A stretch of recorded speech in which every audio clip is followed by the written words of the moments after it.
back in 2K. I'm not gonna be doing a lot of commentary, only because I can't use my earphones for a reason that we'll get into later. But as of right now, there are some things that I want to do in this game. Something that I actually discovered that I didn't know was in it. There's a whatever this is right here. So we're gonna fuck around with this a little bit for right now, and then we're gonna do some games and maybe even play some chivalry afterward. But we'll see how it goes. With that, I'm gonna go ahead and turn off the mic. Hope you guys enjoy.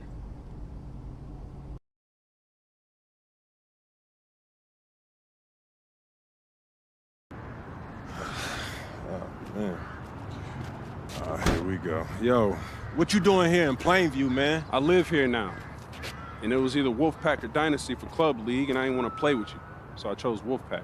Yeah, so you want the scouts to see you playing on the losing team and see a star on that, okay. Now, I'm going to get the scouts to notice me by shooting every chance I get. I mean, if I play with you, you'll be yelling at me to make the extra That's pass. right, because I want to win. Okay, that's all you think the scouts care about? Yeah, the scouts care if you can win, bro. Okay, then you really are stupid, bro. Let me give you some game, man. Here we go. All right. Scouts only care if you got the skills that translate to the next level. Mm-hmm. That's it. Point blank, end of story. Well, you only prove that by winning. Now, you prove that by showing how you can help them win at the next level. All right, I'm cocky, but I'm not stupid, MP. Mm-hmm. All right, I'm not a high flyer. I'm not a rim protector. So if I want to lead this broke down town, I have to prove I can shoot. That makes sense, bro, because you're small. Man, you ain't got to be Wimby. Shoot out the gym. But since you care so much, I'm going to give you that L you've been asking for. Yeah, right? I bet. All Let's right, do it. Bet.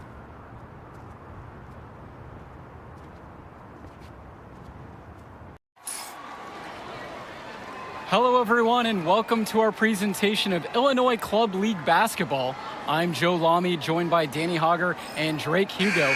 Some of the future stars of the region look to hone in their skills as we have the Wolfpack hosting the Dynasty. And to call this a rivalry might be underselling it. This is more of a feud than anything. These clubs really dislike each other. And the Wolfpack would love to play spoiler in this one, looking to put an end to the Dynasty's 11-game win streak. Yeah, Joe, and both of these teams have plenty of talent to get it done tonight. The Wolfpack are only 7-4 on the season, but this roster can play with the best of them and can pull out a win against just about anyone. And how excited are you for this one? This is about as intense a game gets at the club level. These teams genuinely dislike each other. Now here's Luan. The three! And Robinson pulls it down. And Drake, you talk about the rivalry between the Wolfpack and Dynasty. They've both had their moments. They certainly have, and I would expect a very physical game here tonight. That's the bare minimum when these teams play. He's too good a shooter to leave open. That's a breakdown defensively. And it's the Wolfpack with the rebound. Outside, Timmerman. Wells outside. From downtown. Another miss by Wells. And with the high school season now in the rearview mirror, for many of these players, they are solely focused on club play. And winning on the club circuit is their only goal as of now. I'd expect that to mean the games are going to be a little bit more chippy because of that. Everyone is obsessed with the three ball, but you like your shots coming from in close as well.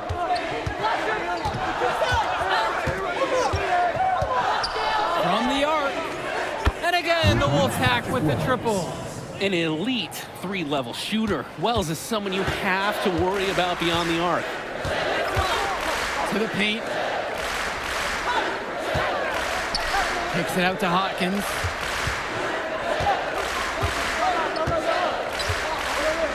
Here's the three. Sinks it from distance. Stepping up to the challenge and returning fire from three-point range. Whoa, looks like we have a real battle from beyond the arc. Now Wells. And he's got 6 points for him. Another miss by Wells. And for Zach Timmerman of the Wolfpack, he moved here from Iowa not too long ago. Yeah, we haven't seen too much of him, and I know the Wolfpack would have liked to see more of him. Unfortunately, he's been plagued by back problems, which can't be fun.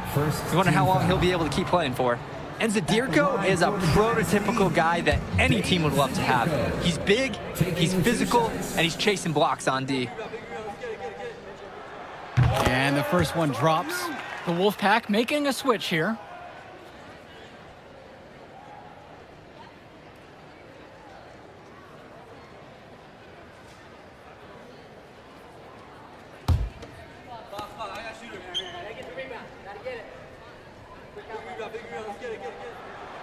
That one misses. Outside Stauffer. Wells outside. Another miss by Wells. The Dynasty with the lead. And when Patrick Wells joined this team, he added some much needed shooting that elevated this team to the next level. Ding! Yeah, just like an elevator, Joe. Really dialing up the damage potential this team now has from deep. 2 points as that one goes. I'm not sure that's really the time for the fadeaway, but it counts just the same. And the Wolfpack with possession. Outside Stauffer. Patrick Wells on the wing. Off target with the three. Hodkins outside. Pass to Luan.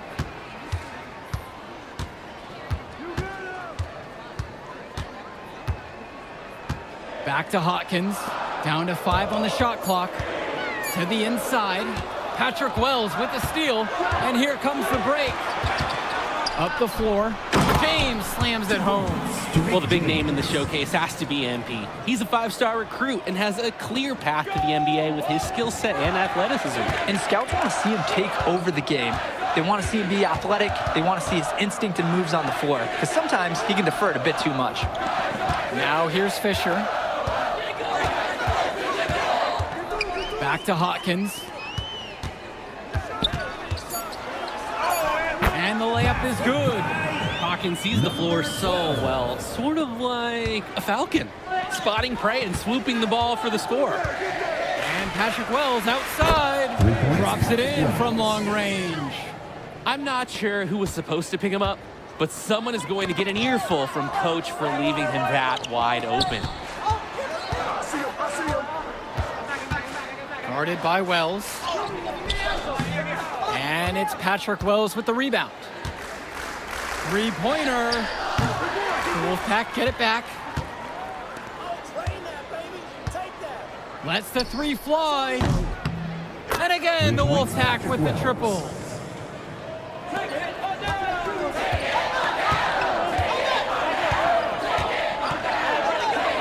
Here's Luan. He can't get that one. And with a showcase game like this in tonight's rosters, you can expect a lot of college scouts in the stands. The importance of this game, setting the narrative of each player's potential. Opinions are forming about these players, and each minute could be another pro or con in each scout's report. Pass to Hodkins. Zadirko outside. Back to Hodkins.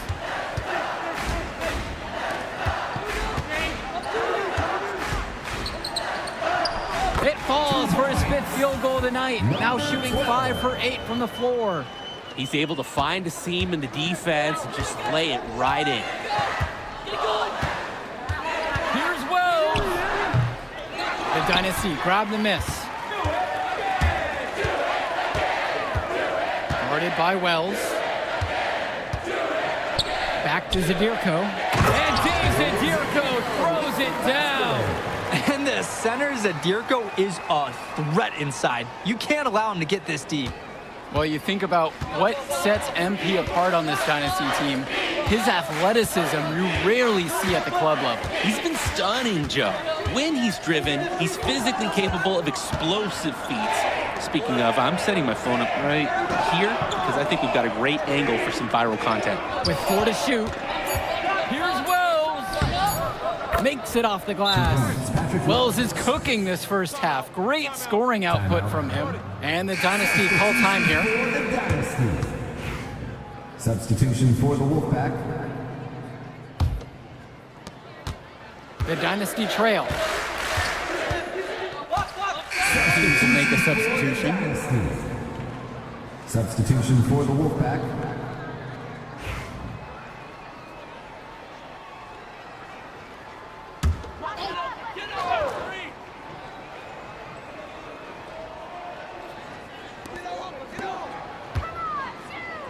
Guarded by Wells. And it goes as the official calls the foul. Count it, and he'll shoot one more at the line. You look at this Wolfpack roster, a lot of players who will play college ball, but Patrick Wells could be the barometer. And they are ecstatic to have him with the team. Add some much-needed shooting. They're hoping he can change the fate of their season. Mind the lanes. Mind the lanes. One shot.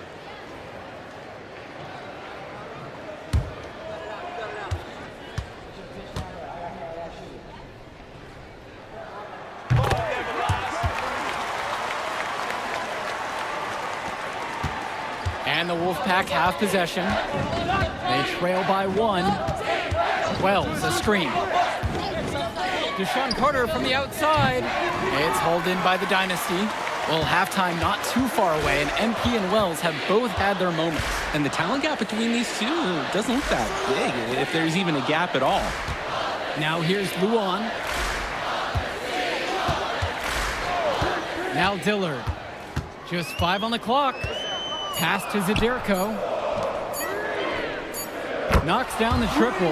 MP has been something else this first half. Well on his way to a huge game. And the Wolfpack have possession. 4-point game. When I talked to Wolfpack shooting guard Deshaun Carter pregame, he had a tablet with some personal scouting notes, animated plays, and video highlights. Yeah, Danny, I was looking at his tablet, and he even had a My NBA franchise with creative players to represent each team. That level of dedicated planning makes him a database of information on these teams.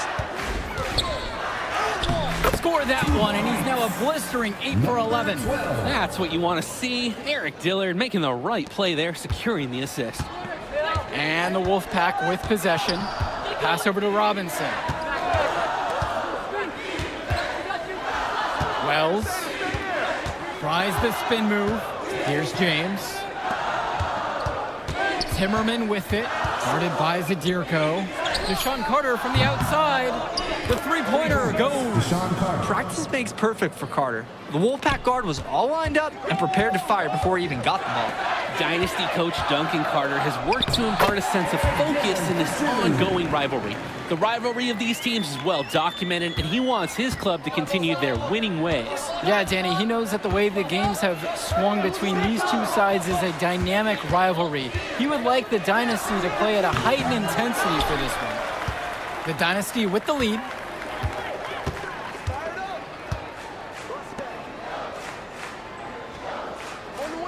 Outside Luan. Guarded by Wells. Out to the wing. And Eric Fisher from outside. Rebounded by the Wolfpack. Now it's Carter outside. Fires for 3. And it's Fisher with the rebound. Guarded by Wells. Stolen by Robinson.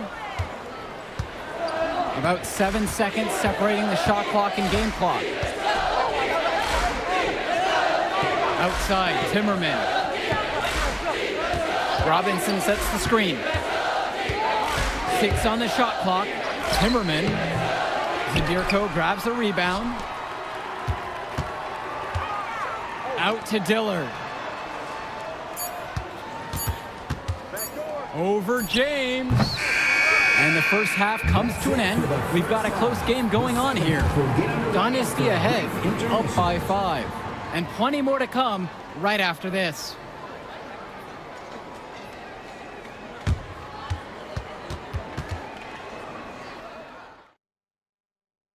The teams have had their break. The Wolfpack and Dynasty getting ready to kick things off here in the second half of play.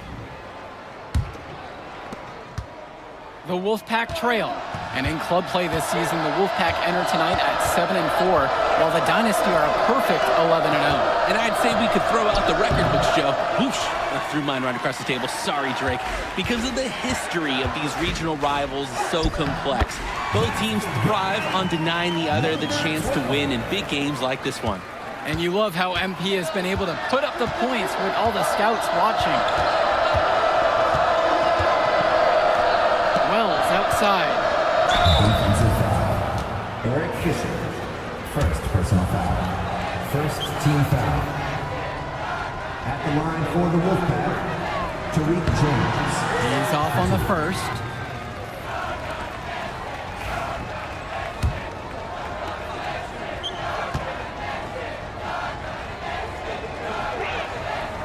And he ends up missing both free throws.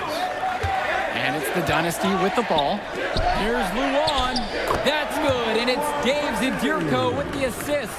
And we're here in the gym of the Plainview Panthers. It's a familiar floor to some players in our game today because they go to high school here. Oh, yeah, exactly. Having home court advantage is everything in a contentious game like this. A little extra bit of comfort might make a difference. You can't count anything out in such a heated affair. Pass to Zadirko. Lays it up and banks it in. Ooh, and Zadirko showing a nice touch around the basket. Here's Stoffer. Quiet offensively so far, searching for his first points of the game. James with the ball. And Patrick Wells outside.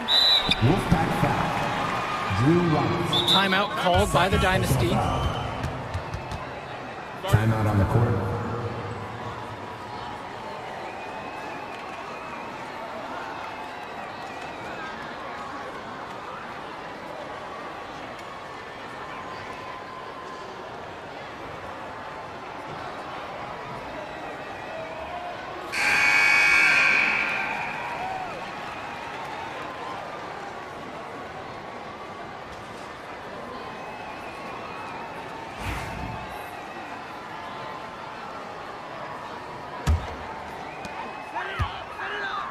And the leader of this Wolfpack team, without a doubt, is Patrick Wells, a three-star recruit who has a chance to play at the next level. Hey, he's not the biggest or most athletic player on the floor, but when he warms up, I mean, look out. The kid can straight up shoot the ball.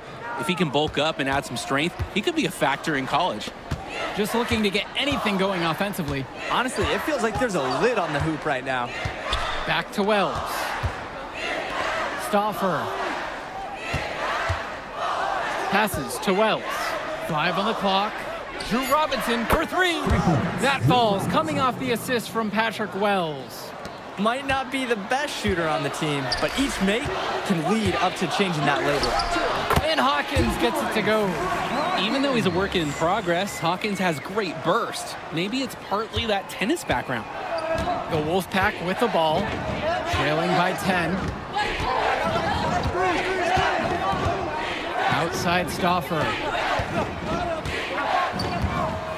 Three-pointer, Patrick Wells. A rebound by Luan. Some of the shots that he's taken have been head scratchers. He's out there playing like it is a game of horse.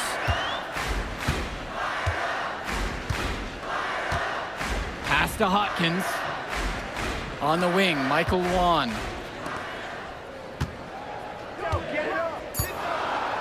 And a strong finish with 2 hands. It's very easy to see why MP is so high on the scouts list with how he's scoring tonight. Wells with it. 16 points for him. Michael Stoffer for 3. The rebound by Dave Zadirko.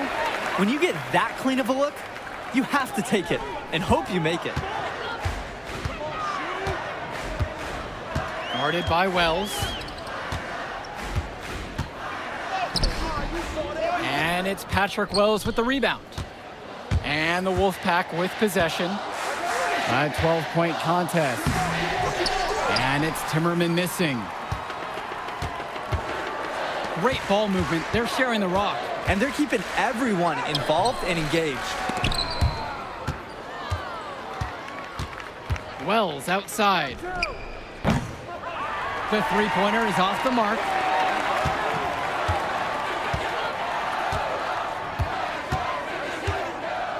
Fisher outside. Out to the right wing. Hits the trifecta. Kept his head up. Good look by Fisher. And so here it's the Wolfpack. Down by 15. Time called as the Wolfpack decided to talk things over. Good timeout right there. The other team scoring at will in the paint. Right. The opposition is feasting inside. Coach knows they need to put a stop to it.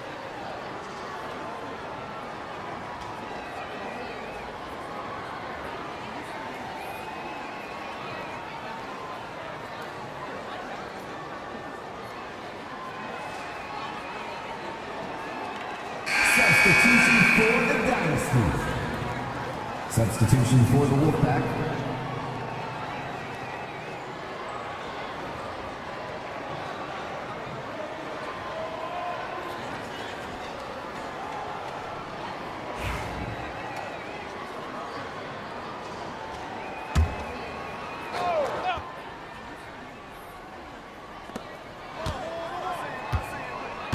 Outside, it's Johnson.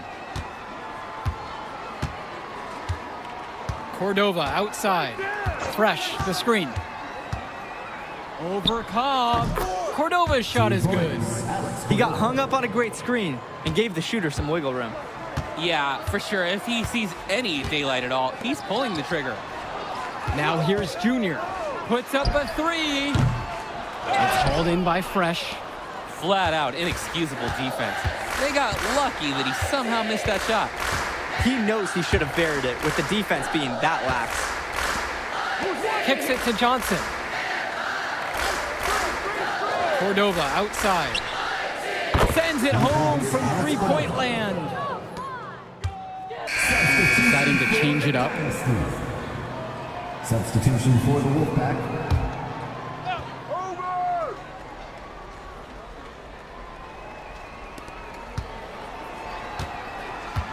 Outside Stauffer. Robinson sets the screen.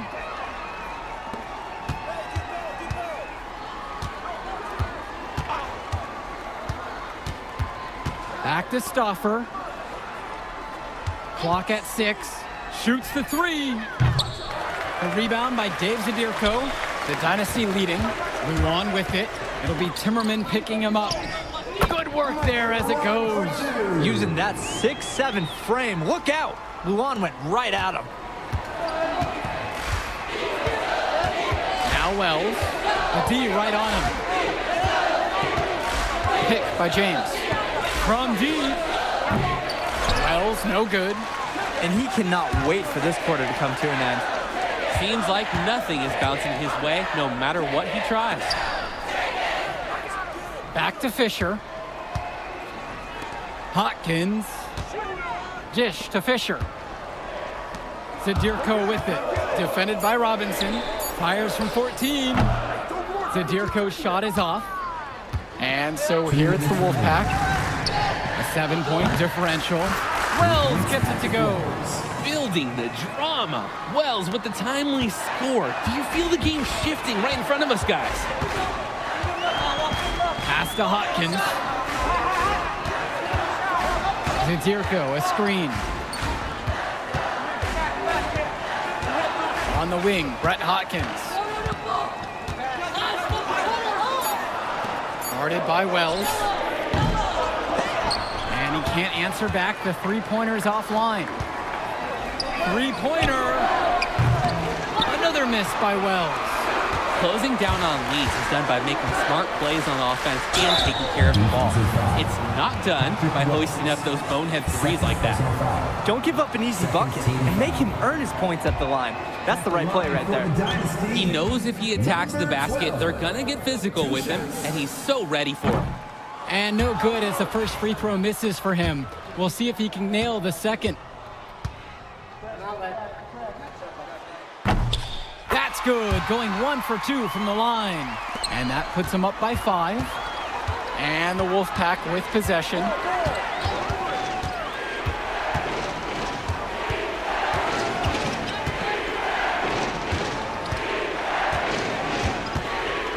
Fires from deep. Patrick Wells misses another. Hey, defense, nothing to worry about out there with him shooting. He just can't seem to dial it up this half. And good, hitting the back iron and falling. Trying to put this one out of reach. They will not let up. That's the focus they've brought here tonight. They've been the team that just wanted it more. Time called as the Wolfpack decided to talk things over.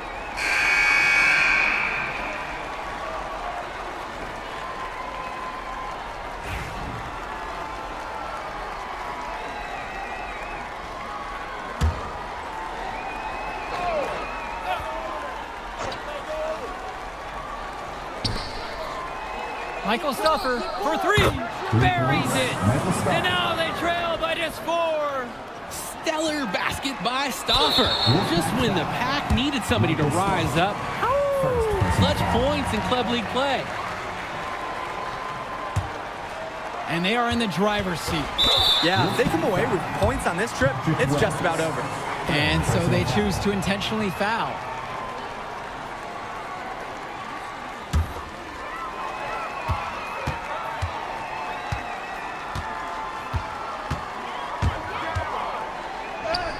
And the layup falls. And what a game for MP. He is showing out with a 30-point evening. Now a timeout called by the Wolfpack. And right now, as a fan, all you're looking for is a quick shot and a foul. I'm always curious to see what kind of set they come out with. What's their go-to play at this point?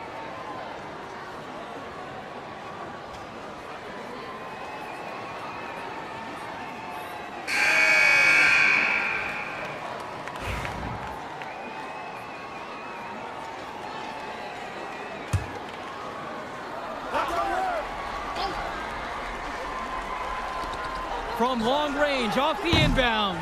The Dynasty grabbed the miss. The biggest lead of the game was 15. At the line for the Dynasty. First free throw is good, and that makes it a 7-point lead. Guys, an interesting story here with Eric Fisher. He's taken a large role at the Fisher family farm, helping the landscape. He's growing soybeans here in Plainview. A physically demanding production, and he's added a lot of muscle this year as a result.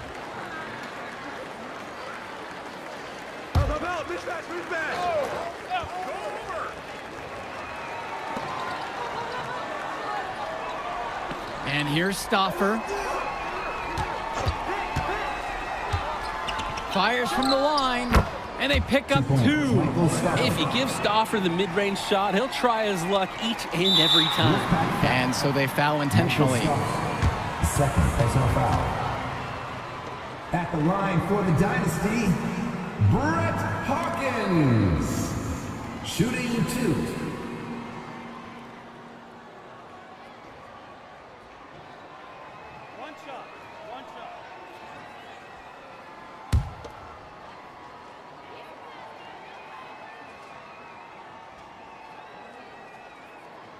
He doesn't hit the first, and that was one they really wanted. He's got one more, though. Well, Brett Hawkins' raw athletic ability is very impressive. With some refinement and practice, he could become an even more valuable part of the Dynasty's roster. Time running low here. Must score quickly and then probably foul him. Buries it from downtown. There's the confidence of Wells. Some call it arrogance, but whatever it is, he got the job done. The coach was calling for that foul. You can't let the opposing team run out the clock. To get back into this now, they're going to need some help from some missed free throws.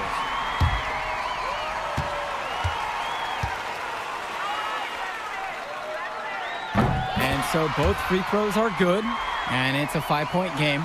2-possession game now. Some very important free throws right there. From deep 3-point range, Wells, no good. From Steph Curry range. He does have that in his game. Yeah, that used to be a bad shot for anyone out there, and suddenly it's not anymore. For the Dynasty, Eric Fisher. For 2.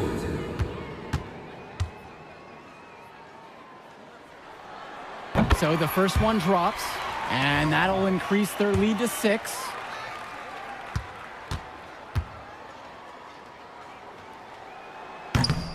Second free throw, no good that time. He really wanted that one. And that's an intentional foul. At the line for the Dynasty, Dave Zadirko. Taking He gets the first, and that makes it a 7-point lead.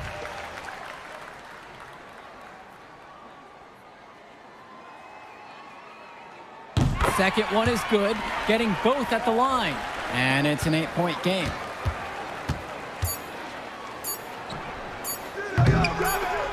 And an intentional foul right there. Drew Wright. Third personal foul. At the line for the Dynasty, Eric Fisher. Good on the first, and that'll put them up by 9.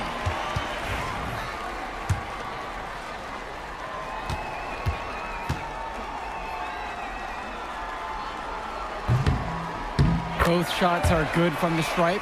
And that is how you close the game out. Those free throws will bury them for sure. That will do it. Put it in the books. The Dynasty continue their amazing start to the season and now stand at 12-0. Great win for them here. A real gem. You can see why the Dynasty have been the team to beat.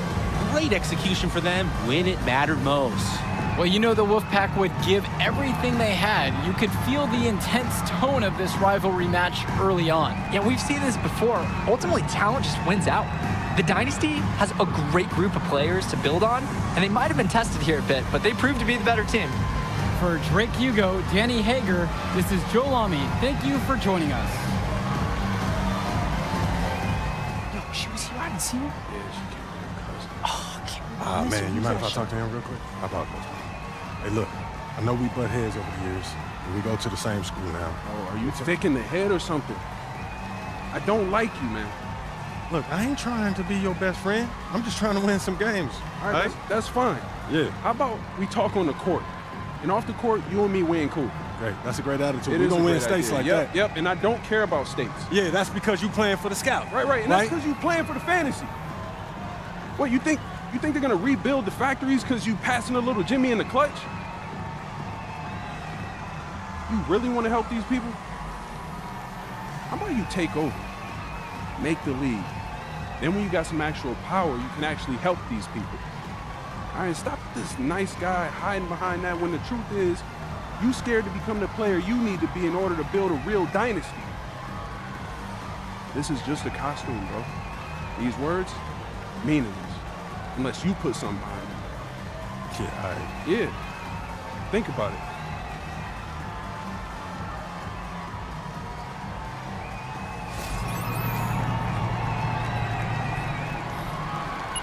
He said some real shit right there. I'm not gonna lie to you. He said some real shit right there.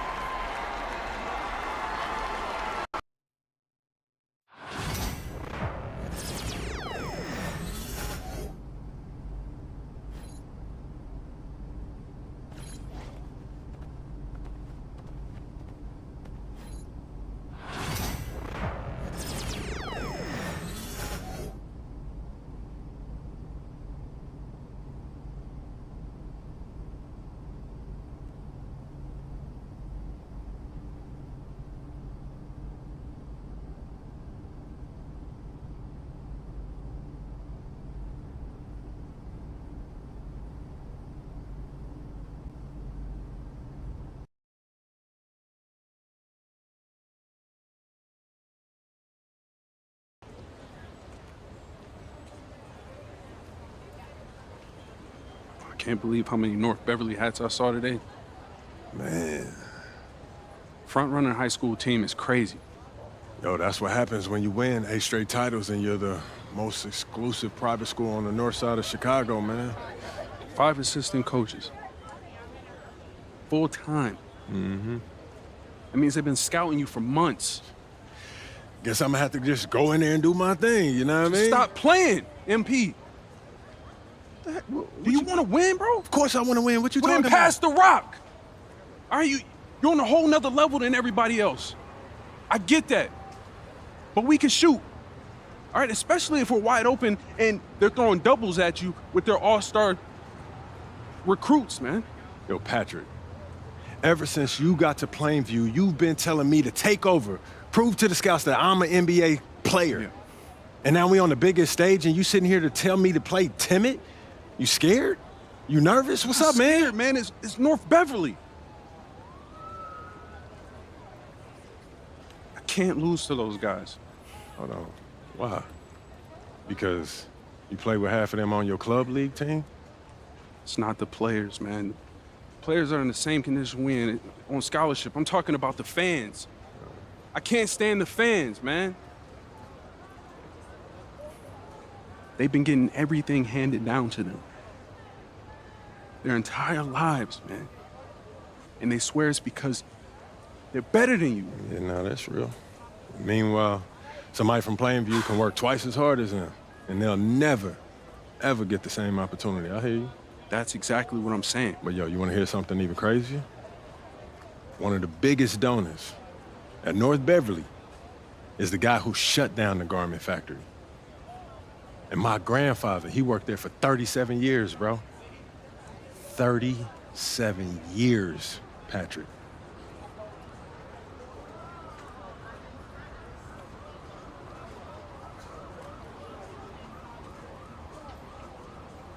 Oh, we about to fuck them up. If you force up shots, we're gonna lose, man. The stock's gonna drop. Who's left for me to manage? Go with this managing thing, man. How about you just worry about knocking down your shots tomorrow, and then we'll talk about it, all right? That's not a problem. All right, then. Plainview. All right, man, let's get out of here, bro.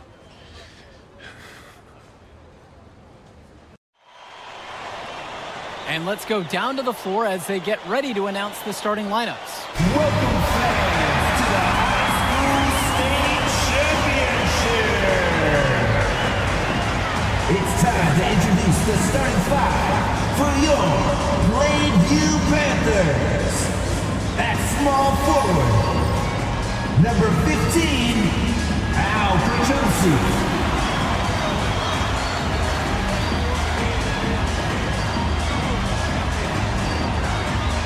At the other forward position, number 50, Grant Tombo.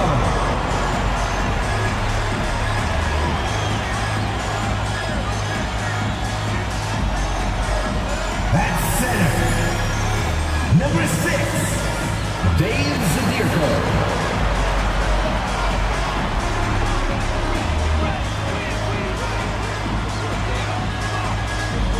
At point guard, number 1, Patrick Wells.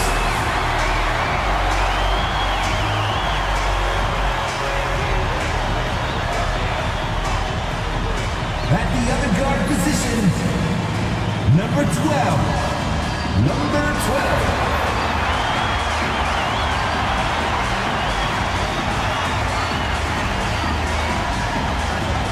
Good evening, everyone, and thank you for joining our coverage of the Illinois State High School Championship. What a matchup we have between the North Beverly Bearcats and the Plainview Panthers. Drake, what kind of matchup do you expect tonight? Well, Joe, most fans expect North Beverly to once again take home the championship. But one thing we've learned throughout this tournament, you cannot count out MP and the Panthers. Hard to bet against MP with the way he can dominate the game. But North Beverly has a complete roster. Hey, the Bearcats are the cream of the crop when it comes to high school talent. They have the depth, but we'll see if anyone can match up and slow down MP. In this game, we'll see the Plainview Panthers going against the North Beverly Bearcats.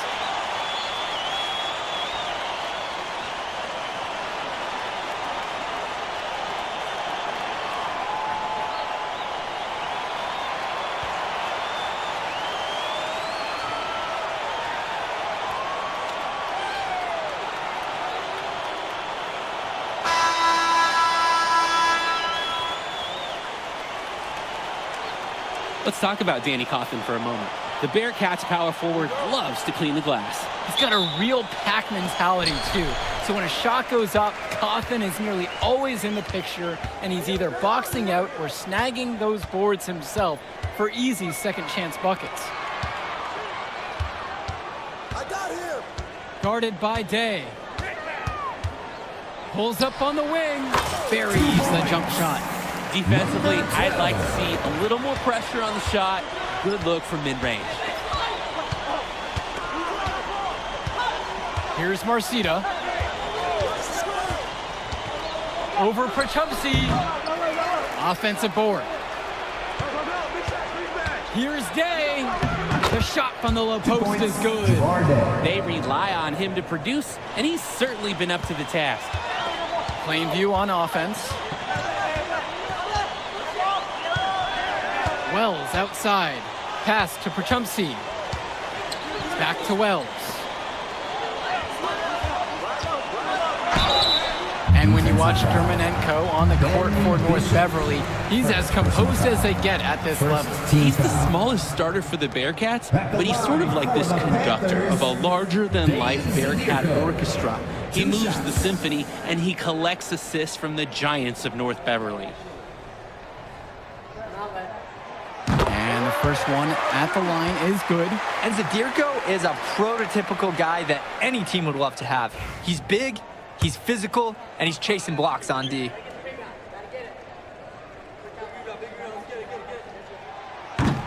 Good on both attempts. We've played just over a minute here in the first. Marcito with it. Let's go with the three. And it's Patrick Wells with the rebound. Pass to Perchumsey. Wells. Outside, Tombo. Now here's Perchumsey. 6 on the shot clock. From downtown. 1 up, 1 down as he hits his first shot of this game. And you look at the roster for North Beverly and the international feel as they recruit from all over. Oh, for a high school, it's crazy. They treat their program the way a university would. They look all over for the best talent, not just in Illinois, but all over the world. Now Leftos. Pass to Dermanenko. Aslanoglu. Back to Dermanenko. James Marcita for 3. The kick out today.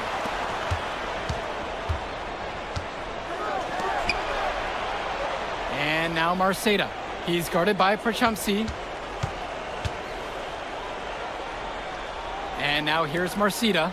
He's covered closely. From deep. He's just scored his first basket with that shot, making him 1 for 4. Entering unfair territory. Marcita already has a huge edge inside, and now showcasing the long ball. The power of the Bearcats is a full display right now. Now here's Perchumsey. To the left wing. From deep, Grant Tombo. And the rebound goes to the Bearcats. And the Bearcats come into this final as the favorite. 8 straight Illinois State championships for them. An incredible run. Here's Marcita. No good. That would have tied it. The Panthers leading. Guarded by Day. Wells outside. Up and in on the layup. And you look at the program North Beverly has put together, it's something you rarely see. Oh, they're gold standard for high school basketball around here. Great coaching, great teammates. Kids want to play for this team. And if you add it all up, they've made the most of their chances. Now here's Dermanenko. Looking for his first basket, still in this one. Outside, Day. That 3 off the mark. He fired with confidence from deep. Just couldn't get it to go. Yeah, but you love that shooter's attitude. Shoot it when he can. And you hate to call him a one-man show, but it fits the bill for MP and Plainview. They win and lose as a team, but MP is at the center of it all. He's the best player the school has ever had and has put them on his back for this finals run. Now here's Cawthon. It doesn't go for him. Nice D from Dave Zadirko. Perchumsey, left side.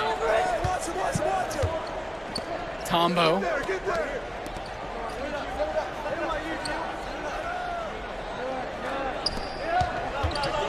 Tries it from 19. Foul called that time on the way up. That'll give him 2 chances at the free throw line here. Second team foul. Javar Day picks one up. At the line for the Panthers, number 12, shooting 2. No good at the free throw line.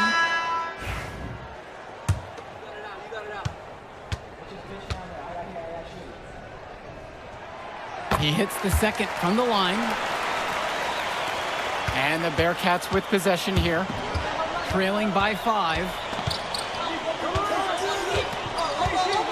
Splitter outside.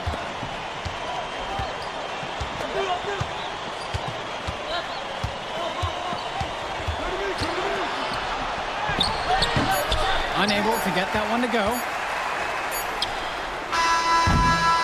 And we've reached the end of the first. Plainview out front, up by 5. And in just a moment, we'll return for the start of the second quarter.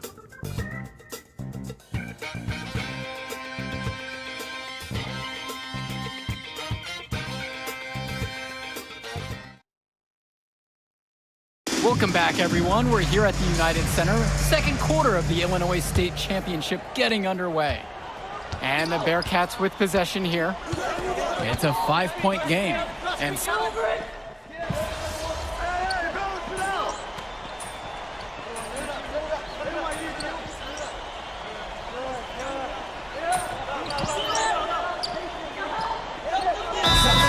going with almost an entire new group here. Plainview calls the timeout. Time call. And here's Chu. Still getting warmed up offensively. No buckets yet in this game from him.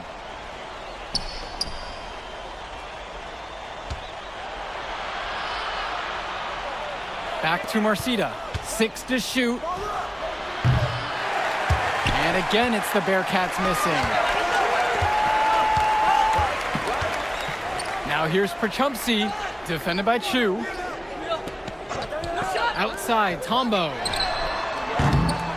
Plainview again missing. Drake, some of these players on these teams have faced off against each other in Club League. Those memories can be an asset in their minds. Oh, yeah. When you've faced someone before, those lessons learned may translate to in-game advantages, Danny. And that's the thing. You got to correct past mistakes, keep making adjustments, and get better over time.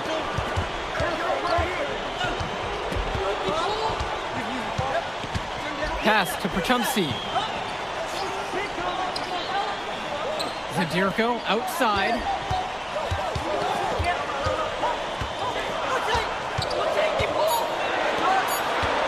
Guarded by Day. 2 minutes remaining in the first half. 2 minutes. No good again that time. North Beverly in the lead. For 3, Johnny Chu. That one doesn't drop. Now here's Perchumsey. Defense right on him. Wells, defended by Chu. Now Perchumsey from the outside. That falls, coming off the assist from Patrick Wells. And Wells, a transfer to Plainview before the season, he's been a huge part of their success. Wells knows how to shoot, something you can always use more of. Likely won't make that jump to the college level, though, but he's a great high school player and a really solid 1-2 punch with MP. Down low. The shot by Bishop, no good. Just stay close to him. That was all the defender had to do right there. It's in. That's his 3rd field goal of the game. He's 3 for 5. Yeah, you know, he's not always the most selfless player, but Wells knew he had to move the ball there. Now Chu. He hasn't yet put up any points in this one. And he's going for the loop here. Grant Tombo with the block. And so it looks like North Beverly will retain possession here. And North Beverly making a change here.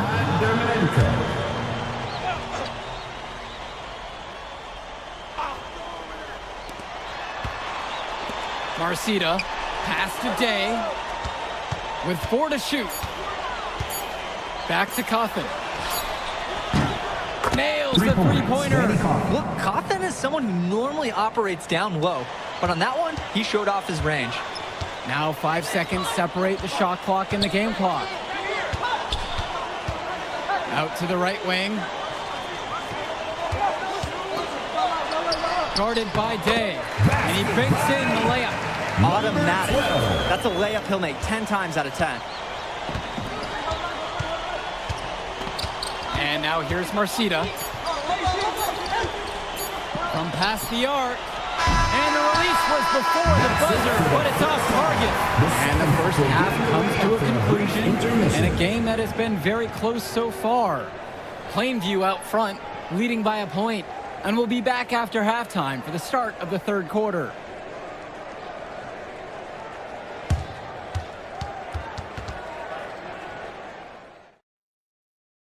And we're back. Illinois State Championship second half action about to restart. Here's Wells. He's been patient so far, nothing yet on the scoreboard. And it might be intimidating for some of these players, playing in such a hollowed ground here at the United Center. I think it's safe to substitute the might for a definitely does. It's bigger here. The sights, the sounds, everything. It's a dream come true for many of these players. 3 on the clock. Oh, Prochupsi from the outside. Javar Day pulls it in. The Bearcats trail. Here's Marcita. He's got 5. Vlad Dermonenko on the wing.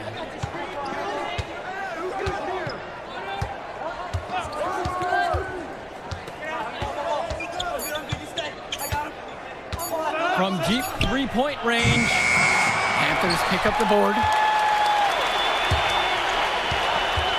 And there's the whistle. That goes on Bishop. That's foul number 2 for him. Personal foul.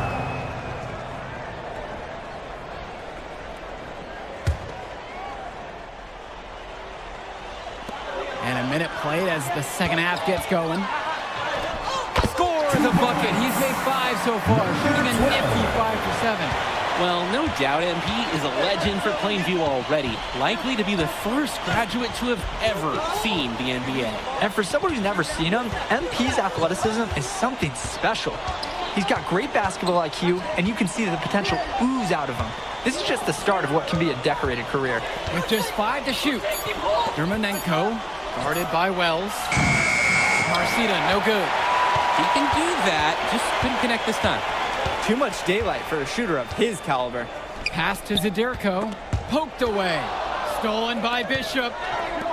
Here's Day. So he gets the whistle. Contact on the way up. 2 shots coming. Oh, that's just Day going on the attack.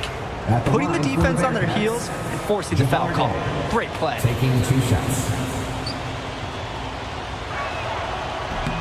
The first one falls.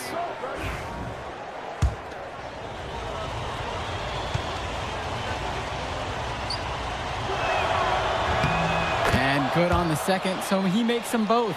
And Ben Bishop, the big man for the Bearcats, 7+ feet in the middle, hard to miss out on the floor. Yeah, sticking out on the floor with his height. The mobility is the only question mark for him. He moves like he's 50 years old and drives a minivan, but man, when he gets into position, he's a load to deal with. Pass to Dermonenko. Returns today. Vlad Dermonenko on the wing. Guarded by Wells. And they take the lead. Javar Day. The Panthers trailing this one. Out to the right wing. Day with the steal. Pushing it up. Here's Dermonenko. Hits the front iron and it goes in. North Beverly has tools at every level. And when Dermonenko hits mid-range shots, it's confounding to try to stop their team. Just over 2.5 minutes gone by in the second half. Gish to Tombo. Shot clock at 6. From the arc. It's in. Basket number 6 for him thus far. He's only missed 2 from the floor. 6 for 8. So many of the players for the Panthers have been a part of the Plainview community their whole life. There have been a lot of legacy names. Some of the kids have fathers and grandfathers that played for Plainview. It's not a large town, but they love their basketball. James Marcita for 3. Out of bounds, it'll be Panther ball.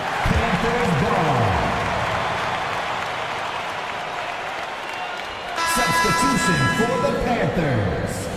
Tad Gibson. Justice Rosenberg.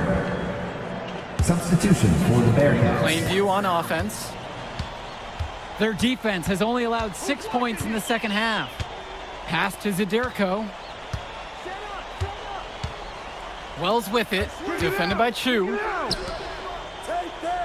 Rosenberg outside. Here's Aderko. Gibson up top. Three-pointer. Chu grabs the miss.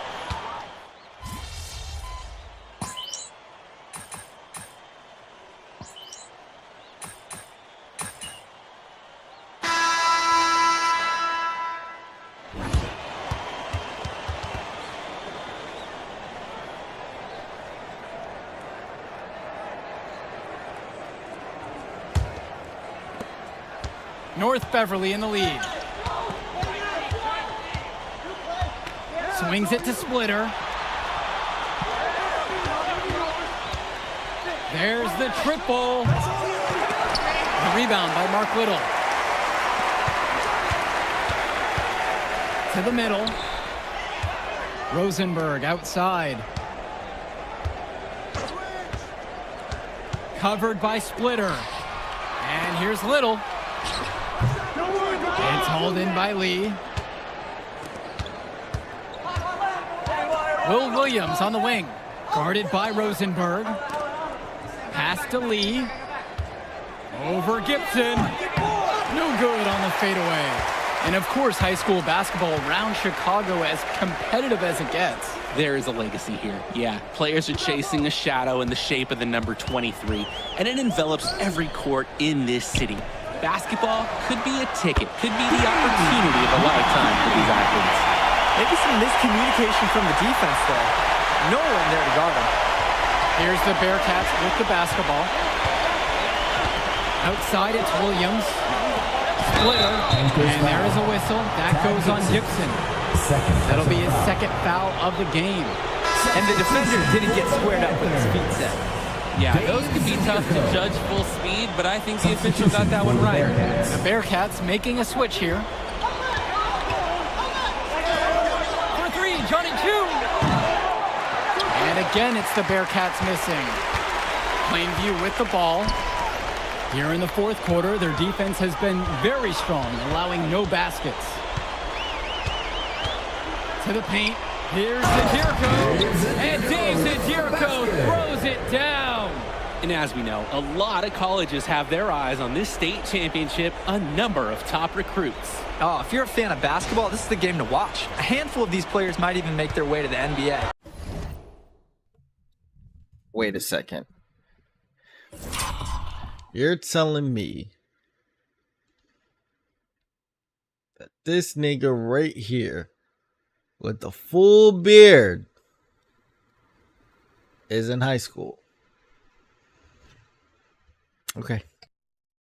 But MP, he's the most highly touted athlete out on the floor. And almost all of North Beverly's roster will play college ball somewhere. Bishop. And then Bishop comes in with a dunk. That's easy work for Bishop, the biggest dude on the floor. And here are the Panthers. Defended by Chu. Chu grabs the miss. Splitter outside. Hits the jumper in open space. Plainview calls the timeout. That was a good time for a timeout. A little break here. Settle everybody down, get in the offensive rhythm, catch a breath. They've been coughing up the rock an awful lot. Fourth quarter of play, and we're about 2.5 minutes through now. Substitution for the Bearcats.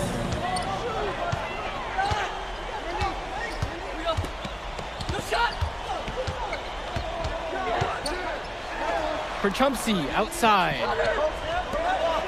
5 on the clock. Dish to Tombo. The tray. Plainview again missing. James Marcita is a talented wing who can play at the next level. At 6'10" and 240 pounds, small is not what comes to mind for this small forward. Oh, no, not at all, Danny. It's noticeable how tall he is. And it's unusual to see that kind of mass on a high school wing. But again, that's the benefit of the international recruiting that North Beverly pulls from. What a clutch shot by Day.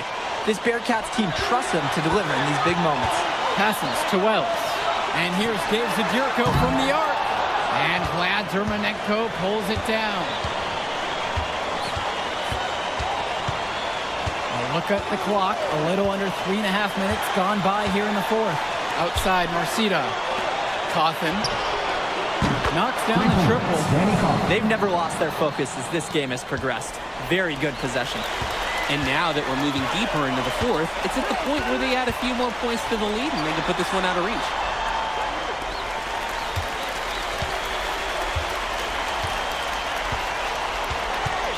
He's covered by Cawthon. And James Zadirko throws it down. And Zadirko comes up huge in the clutch, looking to prove his reliability to his teammates. Here's Marcita. Tombo grabs the board. Guarded by Day. Perchumsey left side. Wells outside. Counting. And he's brought within 2 points. You knew Wells wanted to take that. He pulls up, full confidence. And it looks like they're not going to be in any rush on this possession. Not with the lead, no. Now's the time to use the clock to your advantage. Marcita. It's rebounded by Wells. He just doesn't look confident right now. And it's showing with how he's shooting the ball. Out of rhythm in the worst way. Absolutely incredible guts from Zadirko. What a massive bucket for his team. Timeout called by the Bearcats.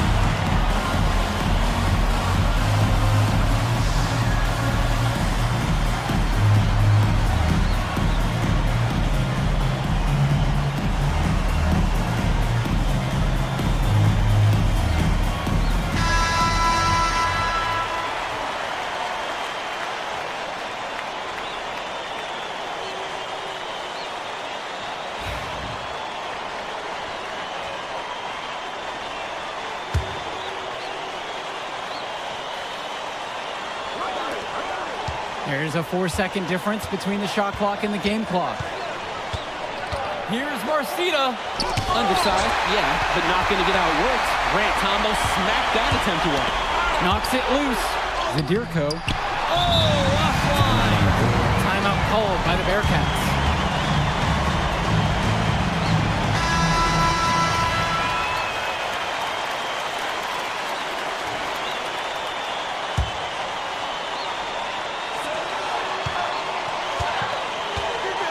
Marcita with it.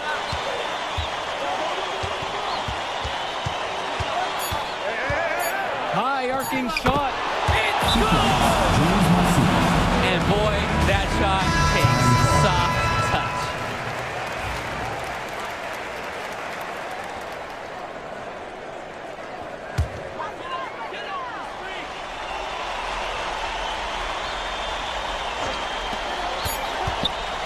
And that's going to do it. North Beverly has captured an unprecedented 10th straight title. A decade of dominance for them, punctuated by perhaps their most impressive win yet. They're the best for a reason. All they do is find a way to win. This is something that's been the goal of the Bearcats since day one. And what a testament to the program that Coach Altman has put together for North Beverly. He's a legend in the state for a reason. Coach Altman has 10 titles in a row, and that's something you never see. He's a giant when it comes to Illinois basketball. For Drake Hugo, Danny Hager, this is Joe Lamy saying thanks for watching.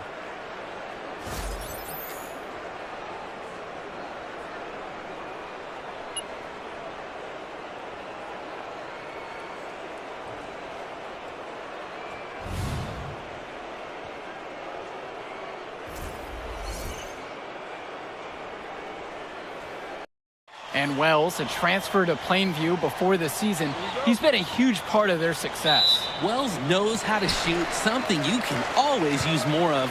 Likely won't make that jump to the college level, though, but he's a great high school player and a really solid 1-2 punch with MP. Now Wells to the inside. And it goes as the official calls the foul. Count it, and he'll shoot one more at the line. And North Beverly making a change here. Number 12.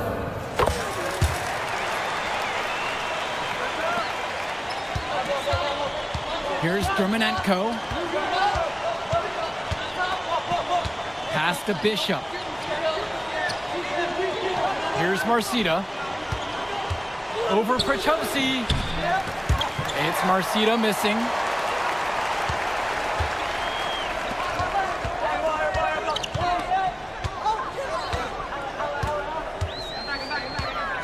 Over to the left wing. Wells with it. Just 5 on the clock. No good from outside. Well, no doubt MP is a legend for Plainview already. Likely to be the first graduate to have ever seen the NBA. And for someone who's never seen him, MP's athleticism is something special. He's got great basketball IQ, and you can see the potential ooze out of him. This is just the start of what can be a decorated career. Guys, we know Marcita is big, but he's also been working really hard to become more skilled, too. Covered by Splitter. Zadirko outside. Prachumsi. All alone. And it's rebounded by Bishop. Dishes to Marcita.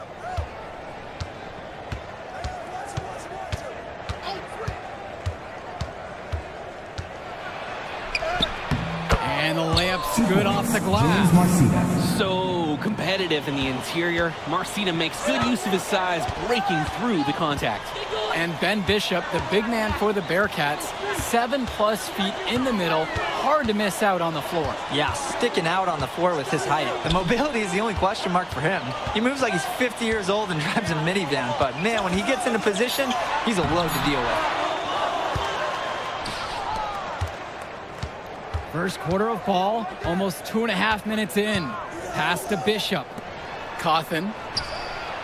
Yes, and it's Ben Bishop with the assist that time. Look, Cawthon is someone who normally operates down low, but on that one, he showed off his range. Can they get it?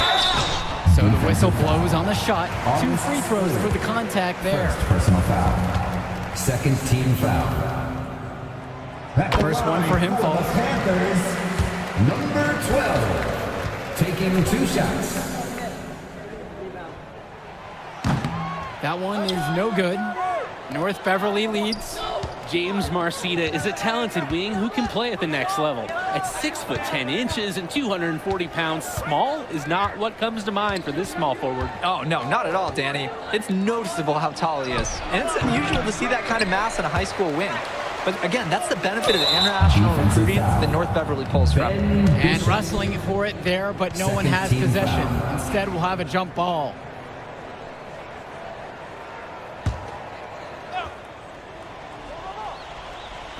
And here in the first, we're about 3 minutes in. James Marcita for 3. Panthers pick up the board.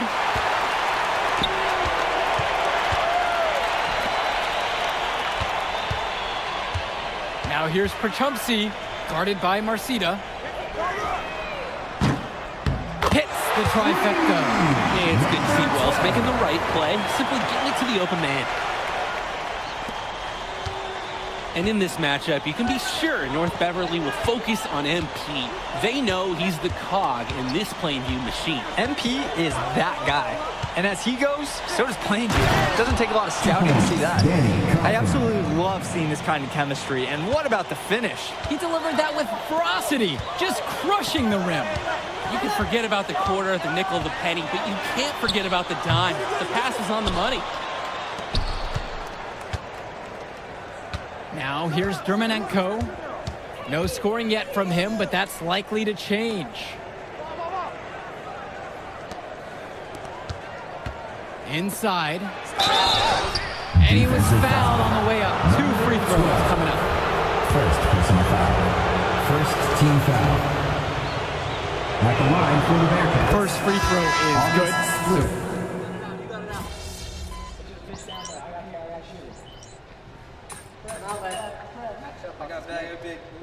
Something to note between these two teams. Plainview has never beaten North Beverly. Wow, Joe, just lay out the cold hard fact like that? Yeah, I'm not sure I would ever bring that up in the locker room or make the sole point to fire up the squad, but either way, staying undefeated over another team can be a real challenge on that end. North Beverly trailing here. Outside, Chu.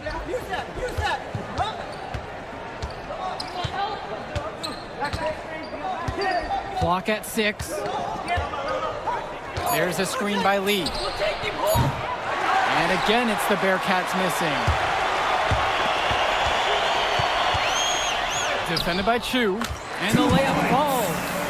Fed his teammate off the bounce there. Nice.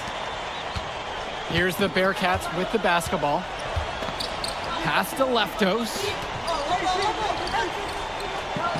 There's a screen by Lee. Here's August Splitter with the three. Goes back up, and Lee with the lay-in.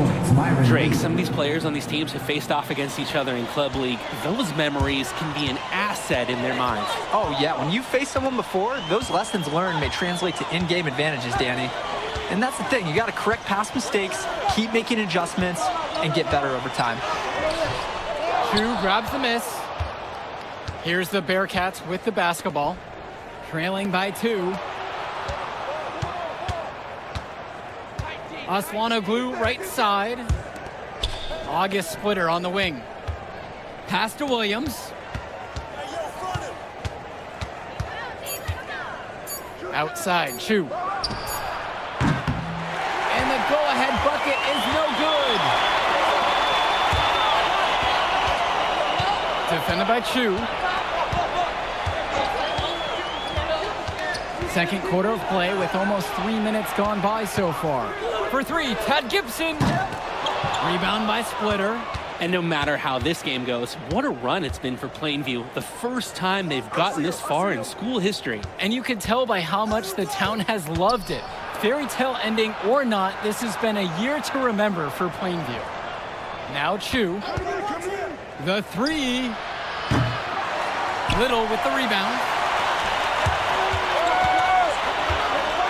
Defended by Chu. Outside, Gibson.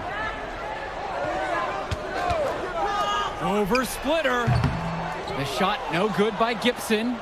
I don't think anyone expected him to miss that. It was a quality look, and he's a strong shooter. Will Williams on the wing. Back to Splitter. Johnny Chu. There's a screen by Lee. For 3. And that's good. Johnny Chu for 3. And you can't afford to go under those screens. Yep, he will make you pay. That's a lock and trail situation all the way. Looking to end the drought. No, it does not go. He's now 3 for 9 and frustrated. To the inside. And good that time. Showing you the instincts he has as a passer. The Panthers trailing this one. To the paint. The lead pass was put just in the right spot to produce the layup. Getting in close, always a great recipe offensively. Outside, Chu. Outside, it's Williams. It's Chu up top. Back to Lee. It's rebounded by Plainview. Just 1 second between the shot clock and game clock. Banked in off the glass. Perfect execution. Passes like these make scoring so much easier. Splitter outside. Aslanoglu outside. Here's Williams. That misses. Would have counted if it gone. And we're through the first half of play here. What's been a good one. Plainview out front, up 1. And as we pause for halftime, don't go anywhere. We'll be back for the third quarter after the break. And we're back. Illinois State Championship second half action about to restart. Here's Marcita. And it might be intimidating for some of these players, playing in such a hollowed ground here at the United Center. I think it's safe to substitute the might for a definitely does. It's bigger here. The sights, sounds, everything. It's a dream come true for many of these players. Outside, Tombo.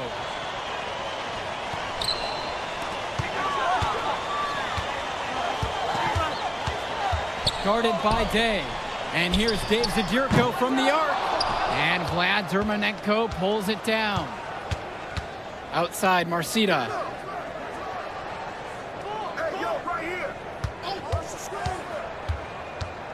Fires from 14. And no good, trying to use the glass.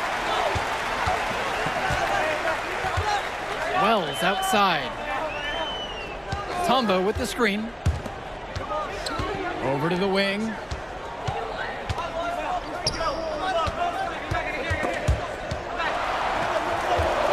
Back to Zadirko. And he lays it straight in. Let's talk about Danny Kaufman for a moment. The Bearcats power forward loves to clean the glass. He's got a real pack mentality, too. So when a shot goes up, Kaufman is nearly always in the picture, and he's either boxing out or snagging those boards himself for easy second-chance buckets. Now here's Bishop. Quiet offensively so far, searching for his first points of the game. Passes to Wells. Zadirko. No good there with the triple. He couldn't capitalize on the poor coverage, and the defense has to feel a little bit lucky that he missed. He's got to give that shot another chance. Here's Dermonenko. Bishop with the screen. Vlad Dermonenko for three. Gets the three to fall. The pick and roll has been the scourge of the league. The Bearcats are too big to leave anyone inside, and they're too skilled to let Dermonenko travel unchecked like he was right there. There's the double team with Marcita. Here's Perchupsi. Tries again. And he sinks the layup. So many of the players for the Panthers have been a part of the Plainview community their whole life. There have been a lot of legacy names. Some of the kids have fathers and grandfathers that played for Plainview. It's not a large town, but they love their basketball. And now here's Marcita. He has 6. And they get it again. And yep, it's good. They didn't hustle on the boards right there, and that's exactly what happened. Yeah, not active enough, and they need to learn from this mistake or it will keep happening.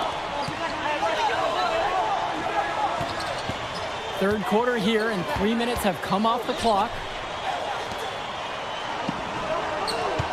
Guarded by Day. Down to 5 on the shot clock. And it's rebounded by Danny Kaufman. North Beverly in the lead. Outside, Marcita. To the middle. Day, no good. Coach Riley Altman has North Beverly prepared to play this game as if it's on their own home floor. Oh, Coach Altman is a living legend. He's the most decorated high school coach in Illinois state history. And what's great about him is he doesn't want his players to be overwhelmed by the environment. He wants them to stay focused and in the game plan. That's a pretty hard play to defend against. He just used his height that time down low. Dermonenko outside.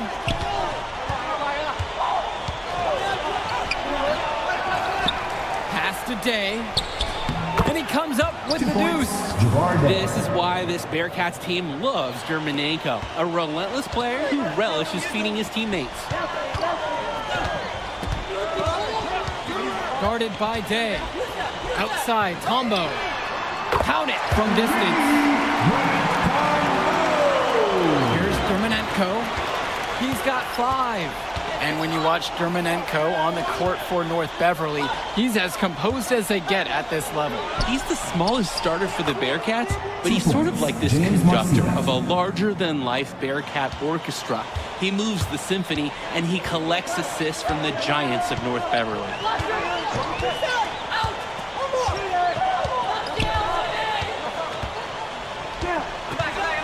Pass to Perchupsi.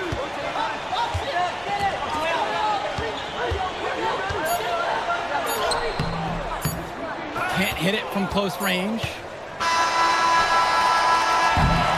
And as we conclude the third quarter, what a game, neither team giving ground. North Beverly out front in this one, up 1. And time for a break, the action resumes. Final quarter of play just ahead, the Illinois State Championship on the line.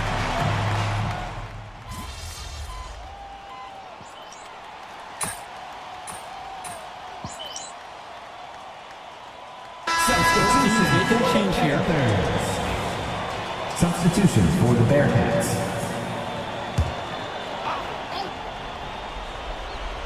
And of course, high school basketball around Chicago as competitive as it gets.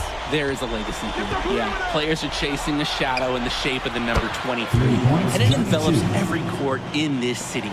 Basketball could be a ticket, could be the opportunity of a lifetime for these athletes. Swings it to Gibson.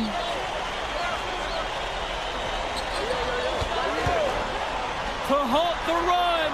Knocks down the long J. Each team showing just how dangerous they are from deep. So it's basically, if you make one on me, I'm coming for revenge with one of my own. He gets that one to fall.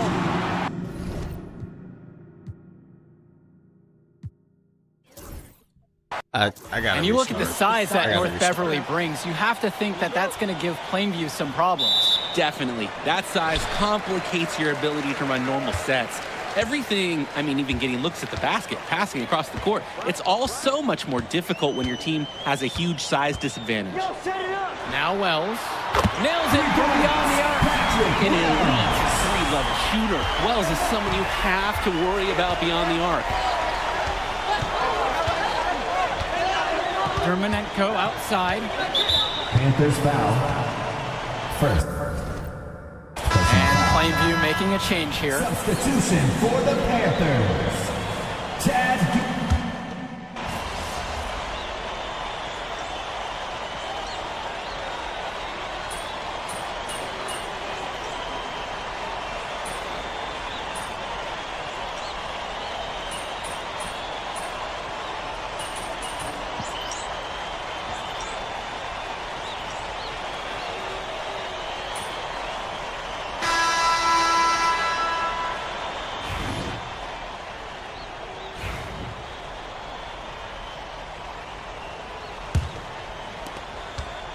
North Beverly leads. And something to note between these two schools, Plainview has never beaten North Beverly. Wow, Joe, just lay out the cold hard fact like that? Yeah, I'm not sure I would ever bring that up in the locker room or make the sole point to fire up the squad, but either way, staying undefeated over another team can be a real challenge on that end. Now here's Jones. Nails the baby hook. He's able to find a seam in the defense and just lay it right in. There's the three. It's hauled in by Lee. Down low.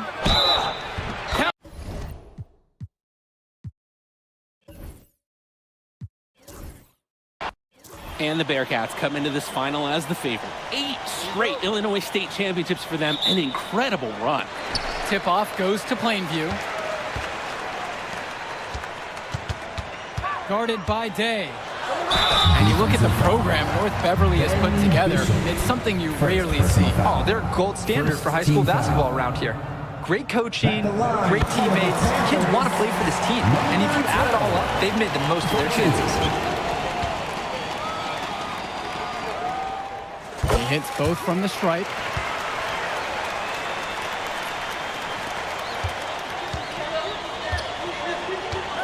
And now Marceta. Aslanoglu on the screen. Marceta, no good. Guarded by Day. And it's going to be out of bounds. The Plainview Panthers will retain possession.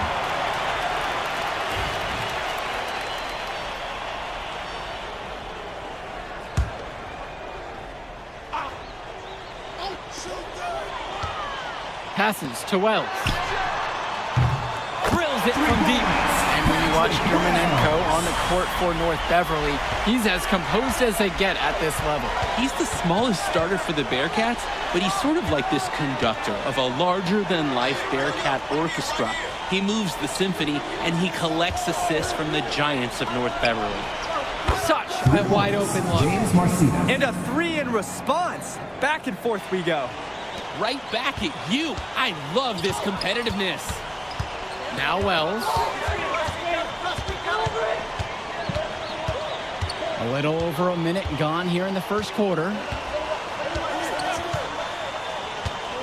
For Chumsey outside. And they waste no time getting those 3 points right back. Yeah, I mean, Perchowski is known more for his shooting. Took it outside there.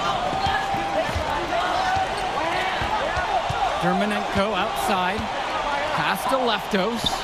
Over Tombo. Rebounded by Perchowski. And you hate to call him a one-man show, but it fits the bill for MP and Plainview. They win and lose as a team, but MP is at the center of it all. He's the best player the school has ever had and has put them on his back for this finals run. We're about 2 minutes into the first quarter. Shoots a fader. And it's rebounded by Danny Cawthon. Marcito with it. Perchowski covering. Marcito with it. Kadirko's there. Comes up empty down low. And just under 2.5 minutes elapsed here in the first. Patrick Wells, he often draws a lot of extra attention, so he's familiar with seeing teammates open. This time he makes the pass on that heads-up play. Now here's Dermonenko. And he lobs it up towards the rim. And Danny Cawthon with the dunk.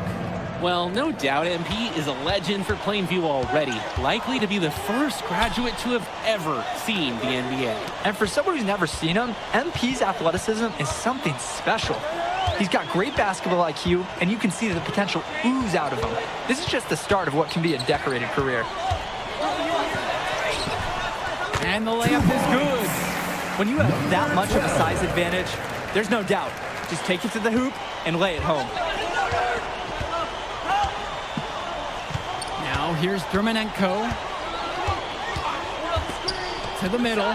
Cawthon. Up high to stop the alley-oop. Wow, even the defense was stunned by the alley-oop finish. That was a pro-level play, top to bottom. Everyone here liked it, and they made it look so easy. Now Wells. And it's blocked by Dermonenko. And Wells, a transfer to Plainview before the season, he's been a huge part of their success. Wells knows how to shoot, something you can always use more of. Likely won't make that jump to the college level, though, but he's a great high school player and a really solid 1-2 punch with MP.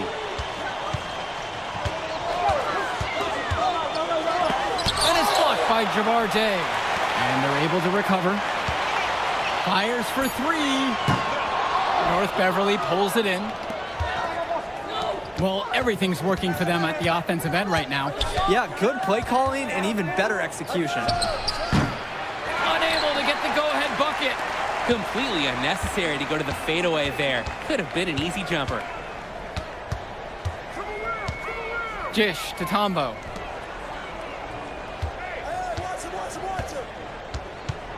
Zadirko with it. Count the basket, and he makes his first shot of the game. Zadirko lives for the physical play. He goes right at the throat of the defense on that one.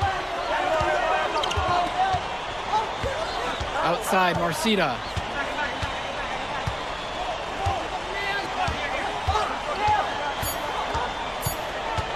One second left. No good, trying to beat the buzzer. So at the end of one quarter of play, still a close game. It's the Panthers, up 3, and we'll be back in a moment for the second quarter.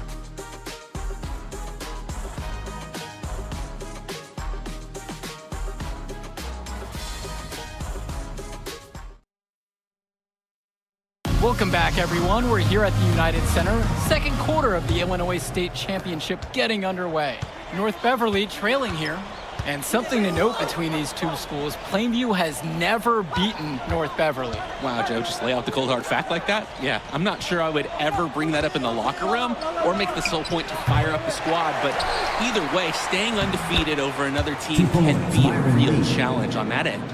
I like the aggression. He keeps the play going and fights for the bucket. And here's Eric Dillard outside. Rebound by Splitter. And here's North Beverly. Outside, Chu. There's a screen by Lee. And that's good. Johnny Chu for 3. The D's got to do a little better. That's a high percentage shot if they don't get right.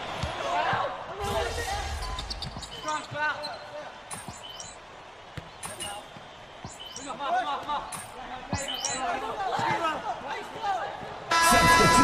for the Panthers. Substitution for the Bearcats.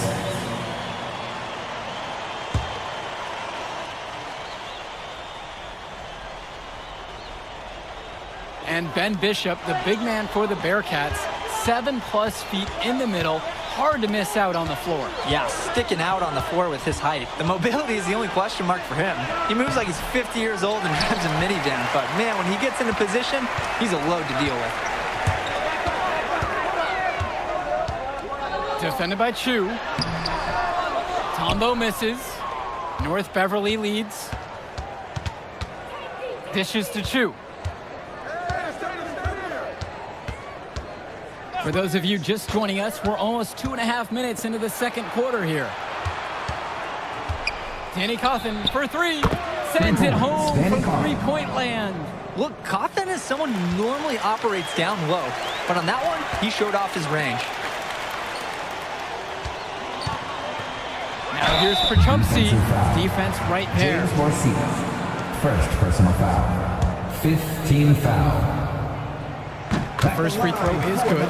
Let's talk about Danny Cawthon for a moment. The Bearcats power forward loves to clean the glass. He's got a real pack mentality, too. So when a shot goes up, Cawthon is nearly always in the picture, and he's either boxing out or snagging those boards himself for easy second chance buckets.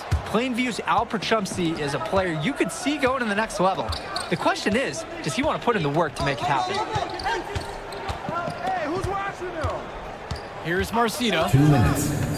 From outside the arc. No basket with that shot. He's having trouble finding the range. 1 for 5 so far. Pass to Zadirko. And foul on the shot. He'll go to the stripe for 2. And keep in mind, Zadirko's other sport? Wrestling. So he really is that tough, and he enjoys the contact. Dave Zadirko. 2 shots.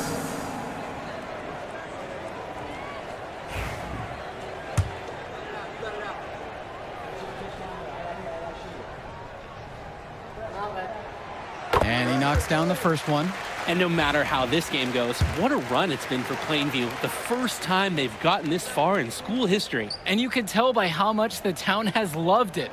Fairy tale ending or not, this has been a year to remember for Plainview. And Zadirko is a prototypical guy that any team would love to have. He's big, he's physical, and he's chasing blocks on D. And now here's Marcita. It's through for his second basket. He's now 2 of 6. Great work off the screen to move right to the rim. That was picture perfect. Pass to Prochumsey. Tombo up top.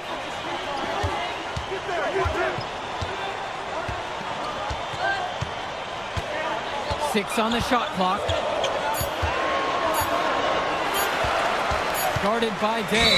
And there's a 35-second shot clock violation, so they have to give up possession. The Bearcats making a switch here.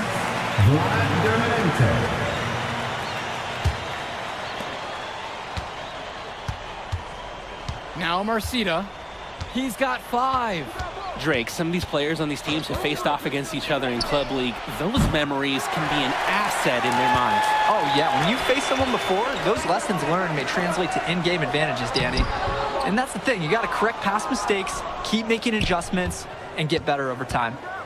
Now here's Day. Still getting warmed up offensively. No buckets yet in this game from him. I'll tell you what, you can do just about everything at the offensive end. 8-second difference between the shot clock and game clock. Out to the wing. On target from long range.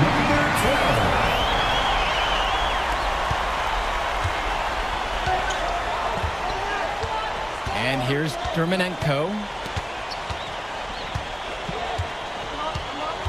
There's a screen by Lee. Marcita. He's guarded by Prochumsey. Prochumsey with the steal. And so it's a close game as we wrap up the first half of play. North Beverly out front in this one, up 4. Don't go anywhere. Halftime coming up next, and then we'll be back to action for the start of the third. And we're back. Illinois State Championship second half action about to restart.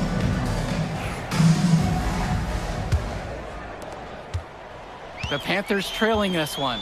And it might be intimidating for some of these players, playing in such a hollowed ground here at the United Center. I think it's safe to substitute the might for a definitely does. It's bigger here. The sights, the sounds, everything.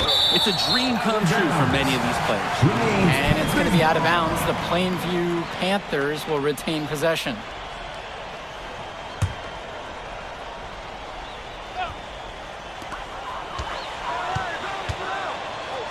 Gish to Tombo. Shot clock at 3. Beyond the arc. It's Perchupsey missing again. Bishop. Tombo defending. Dermonenko outside. Bishop with the screen. Over Wells. And all around the rim that time before it drops. North Beverly has tools at every level. And when Dermonenko hits mid-range shots, it's confounding to try to stop their team. So many of the players for the Panthers have been a part of the Plainview community their whole life. There have been a lot of legacy names. Some of the kids have fathers and grandfathers that played for Plainview. It's not a large town, but they love their basketball. Now here's Dermonenko. He has 6. Bishop with the screen. To the paint. The rebound by Dave Zadirko. Passes to Wells. Outside, Tombo. Now here is Zadirko. Again, the miss by the Panthers. Here's Cawthon.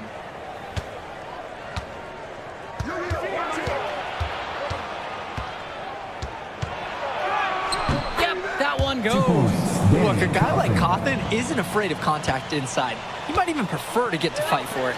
Coach Riley Altman has North Beverly prepared to play this game as if it's on their own home floor. Oh, Coach Altman is a living legend. He's the most decorated high school coach in Illinois State history. And what's great about him is he doesn't want his players to be overwhelmed by the environment. He wants them to stay focused and in the game plan. Yep, that one goes. Nice vision by Tombo, demonstrating once again that he is a team-first player.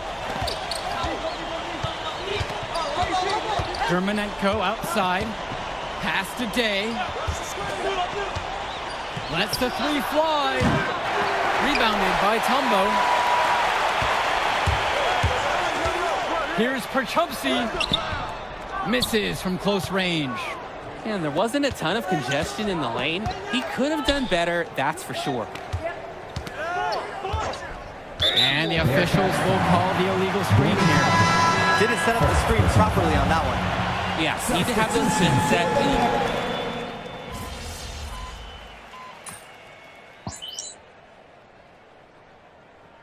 Substitution for the Panthers. Substitution for the Bearcats.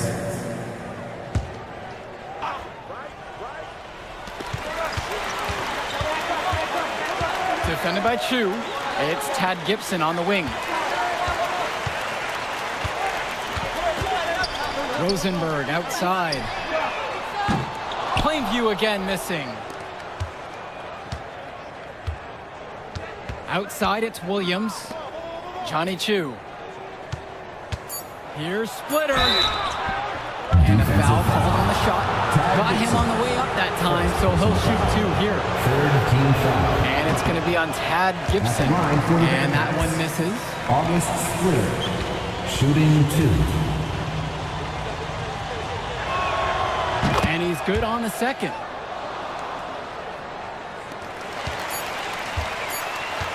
The third quarter comes to a close. North Beverly on top, leading by 8. Time for a quick break, but when we return, we'll bring you the fourth quarter.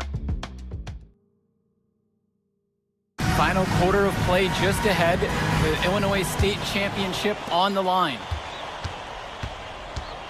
And of course, high school basketball around Chicago as competitive as it gets. There is a legacy here. Yeah, players are chasing a shadow in the shape of the number 22.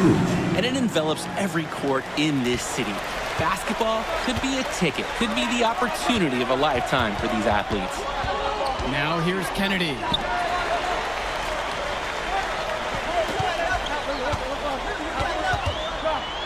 The kick out to Gibson. Shot clock at 6. Rosenberg outside. From outside, it's off the mark. Just enough coverage to bother that three-point attempt. For a guy that shoots it as well as he does, I'd say that is an easy look. They double him with Gibson. Right wing. Splitter outside. Out to the left wing. For 3, Johnny Chu. Kennedy with the rebound. So it's Plainview now. It's a 10-point game. And as we know, a lot of colleges have their eyes on this state championship, a number of top recruits. Oh, if you're a fan of basketball, this is the game to watch. A handful of these players might even make their way to the NBA. But MP, he's the most highly touted athlete out on the floor. And almost all of North Beverly's roster will play college ball somewhere. August Splitter on the wing. Takes a 3. A rebound by Mark Little. Plainview on offense. Nice move. And the shot falls short that time. And the Bearcats with possession here. They've played a great fourth defensively, allowing only 3 points. Lee can't get that one to go. Justice Rosenberg on the wing, covered by Splitter. Splitter comes over with a double. Outside, Gibson. The 3 ball. It's hauled in by Lee. And most days, that would be his shot. I'm not sure what the credit goes for the miss. Certainly not to the defense. They're very fortunate that didn't go in, considering the room they gave him. Now Leftos. Back to Splitter. Pass to Leftos. Lee. The 3 is up. No good that time. Justice Rosenberg on the wing. Covered by Splitter. And that one's good. A leader on this team in a big moment. Little with the big bucket. So both teams making some changes here. Dave Zadirko. Grant Tombo. North Beverly in the lead. James Marcita is a talented wing who can play at the next level. At 6 foot 10 inches and 240 pounds, small is not what comes to mind for this small forward. Oh, no, not at all, Danny. It's noticeable how tall he is. And it's unusual to see that kind of mass on a high school wing. But again, that's the benefit of the international recruiting that North Beverly pulls from. Now Wells. To the inside. Tombo. Day comes with the double team. Back to Wells. From deep, Grant Tombo. North Beverly pulls it in. Dermonenko outside. Passes to Cawthon. Inside. Here's Marcita. The rebound by Dave Zadirko. It's going to take something special for them to come back now. Yeah, Drake, something special. And on top of that, a little bit of lady luck. Getting the ball down low was the plan, and they executed it flawlessly. And now here's Marcita. Shoots over Perchupsi. And Marcita gets it to go. Guys, we know Marcita is big, but he's also been working really hard to become more skilled, too. Outside, Tombo. Now Perchupsi from the outside. Cash it in, that's money.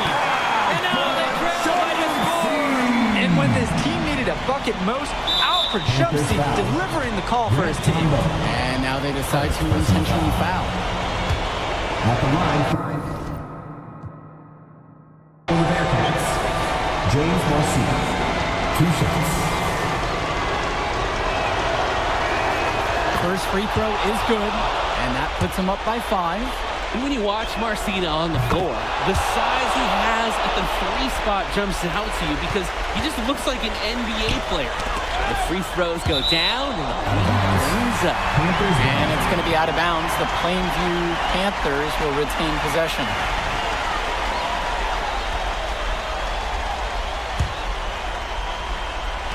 So it's Plainview now. They've given up just 8 points here in the fourth quarter. Look at the little fella eating some glass. And so they choose to intentionally foul. Second personal foul. At the line for the Bearcats, Danny Coffin for 2.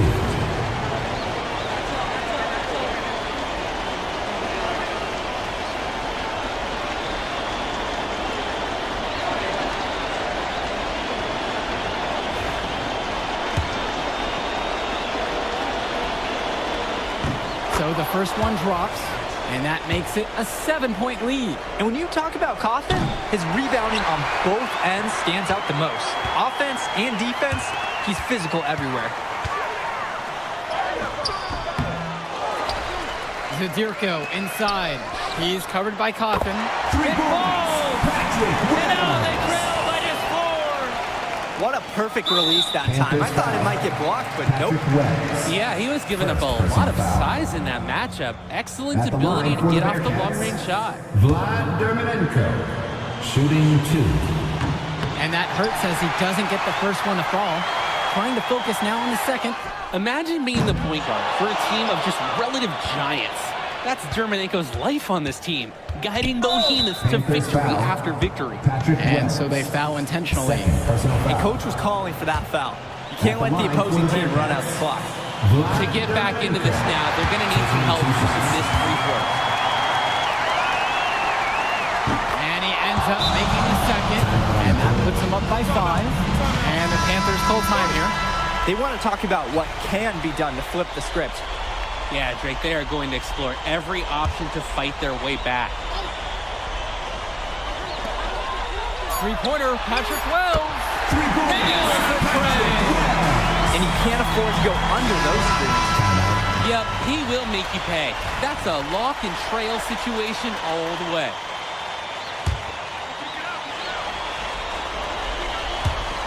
And now they foul and stop the clock. Patrick Wells, third personal foul. At the line for the Bearcats, Vlad Dermenenko, 2 shots. He hits the first one, and that makes it a 3-point lead. And so both free throws are good, and it's a 4-point ball game. And that is how you close the game out. Those free throws will bury them for sure.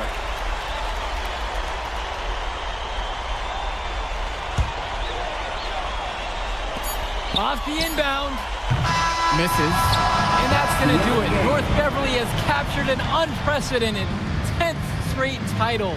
A decade of dominance for them, punctuated by perhaps their most impressive win yet. They're the best for a reason. All they do is find a way to win. This is something that's been the goal of the Bearcats since day one. And what a testament to the program that Coach Altman has put together for North Beverly. He's a legend in the state for a reason. Coach Altman has 10 titles in a row, and that's something you never see. He's a giant when it comes to Illinois basketball. For Danny Hogger and Drake Hugo, this is Joe Lamy saying thanks for being with us.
And Wells, a transfer to Plainview before the season, he's been a huge part of their success. Wells knows how to shoot, something you can always use more of.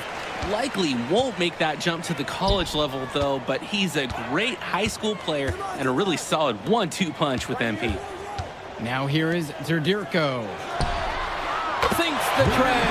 I mean, look, good things happen when Zadirko keeps his head on a swivel. Here's Dermonenko. Outside, Day. And hit from the elbow. That's a smart shot by the offense, even if it didn't go. Yeah, he shouldn't hesitate to take it again. Pass to Zadirko. Tombo for Chumpsy outside. Wells outside. 6 to shoot from deep. Grant Tombo. North Beverly pulls it in. Outside, Day. And now Marceda.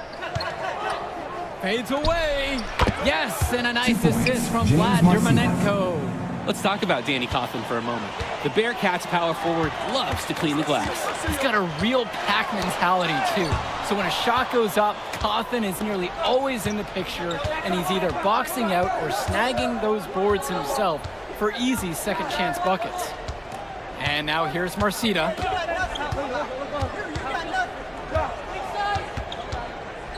Over Prachumsky.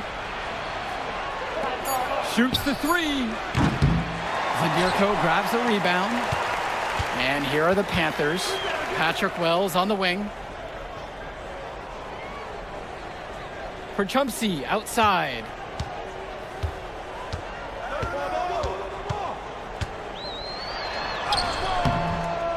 It's hauled in by Coughlin. Well, it wasn't a block officially, but it might as well have been. He really affected that shot. Yeah, it was clearly his defense that threw off the shot there.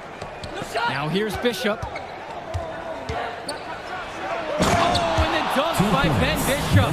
And the Bearcats come into this final as the favorite. 8 straight Illinois State championships for them, an incredible run. Again, the miss by the Panthers. And here's North Beverly.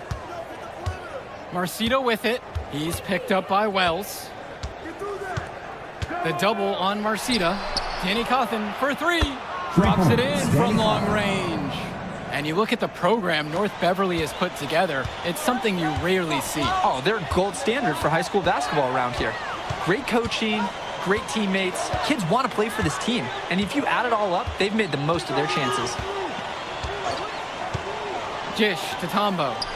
Prachumsky got a piece of it. 3-pointer, Patrick Wells. The shot, no good. North Beverly in the lead. And here's Dermonenko. Marceda, he's guarded by Prachumsky. The fader. The rebound by Dave Zadirko. And you look at the roster for North Beverly and the international feel as they recruit from all over. Oh, for a high school, it's crazy. They treat their program the way a university would. They look all over for the best talent, not just in Illinois, but all over the world. Shooting 2. And the first one drops. And Zadirko is a prototypical guy that any team would love to have. He's big, he's physical, and he's chasing blocks on D. And that's good as he hits both that time. First quarter of action in just 3.5 minutes played so far. Pass to Leftos. Splitter, right side. And a miss there on the triple. But when you got a shot like that, you've got to take it. Hey, sometimes good shots just don't fall, but it's still a good look. Now Gibson, defended by Williams. Now Little. Swings it to Gibson. The 3. Williams with the rebound. And in this matchup, you can be sure North Beverly will focus on MP. They know he's the cog in this Plainview machine. MP is that guy. And as he goes, so does Plainview. Doesn't take a lot of scouting to see that. Gibson with it. Puts up a three. One up, one down as he hits his first shot of this game. Talk about falling asleep on defense. What were they thinking leaving him open for that three? Swings it to Splitter. There's a screen by Lee. Fires from deep. And Splitter is good for three. And in just a blink, they answer back with a three of their own. Mano a mano. It's partly a matter of pride right now. From 10 feet out. And it's off the back rim. No good. Lets it go from 14. And that's not going to go. And that concludes the first quarter of play. Second quarter. North Beverly on top, up by 4. And the second quarter awaits on the other side of... Welcome back, everyone. We're here at the United Center. Second quarter of the Illinois...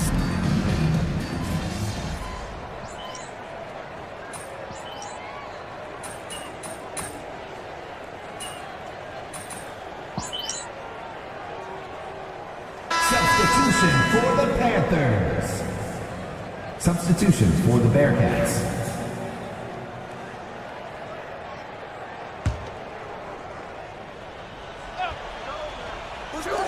And here in the second, 2 minutes gone by. Outside, Chu. Dishes to Marcida.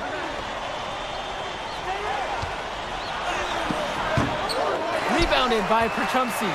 And something to note between these two schools, Plainview has never beaten North Beverly. Wow, Joe, just lay out the cold hard fact like that? Yeah, I'm not sure I would ever bring that up in the locker room or make the sole point to fire up the squad, but either way, staying undefeated over another team can be a real challenge on that end. Dishes to Marcida. Jacks up a three. Tombo grabs the board. They've got the opportunity to get back in front. They've been waiting for this chance. They just need to capitalize. Wells, no good. Outside, Day. Johnny Chu. And now about 3 minutes gone in the second quarter of basketball. Here's Marcida. Out of bounds, it'll be Panther ball. Out of bounds. Panthers ball.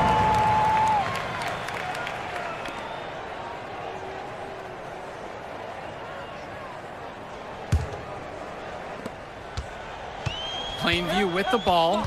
Well, no doubt MP is a legend for Plainview already. Likely to be the first graduate to have ever seen the NBA. And for someone who's never seen him, MP's athleticism is something special. He's got great basketball IQ, and you can see the potential ooze out of him. This is just the start of what can be a decorated career. Yeah, I mean, Perchumsey is known more for his shooting. Took it outside there. Their offense has stagnated. It's been hard to watch. They need a bucket, and soon. Dishes to Marcida. Now Day.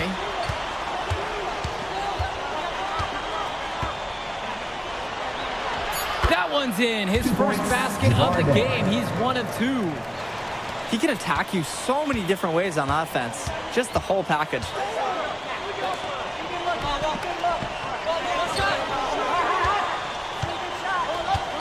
Guarded by Day. Clock at 6. Day with the steal. And Ben Bishop, the big man for the Bearcats, 7+ feet in the middle. Hard to miss out on the floor. Yeah, sticking out on the floor with his height. The mobility is the only question mark for him. He moves like he's 50 years old and drives a minivan. But man, when he gets into position, he's a load to deal with. Now Chu. He's been patient so far. Nothing yet on the scoreboard. Cawthon with it. Zadirko's there. Shot clock at 6. For 3, Johnny Chu. Panthers pick up the board. Gish to Tombo. Wells. And here's Dave Zadirko from the arc. The basket's good off the assist from Perchumsey. And a pretty tightly contested game here in the first half of play. It's the Panthers. They lead by a bucket. And with the teams headed to the locker room, we'll step aside. Back shortly with the third quarter.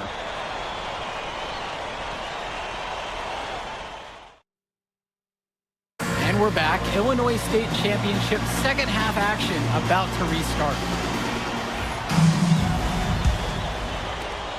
The Panthers leading, and it might be intimidating for some of these players, playing in such a hollowed ground here at the United Center. I think it's safe to substitute the might for a definitely does. It's bigger here. The sights, the sounds, everything. It's a dream come true for many of these players. Wells is just an active scorer all over the court. If you give him the mid-range jumper, he'll take that. Tries the 10-footer. It's Marcito missing. So it's Plainview now.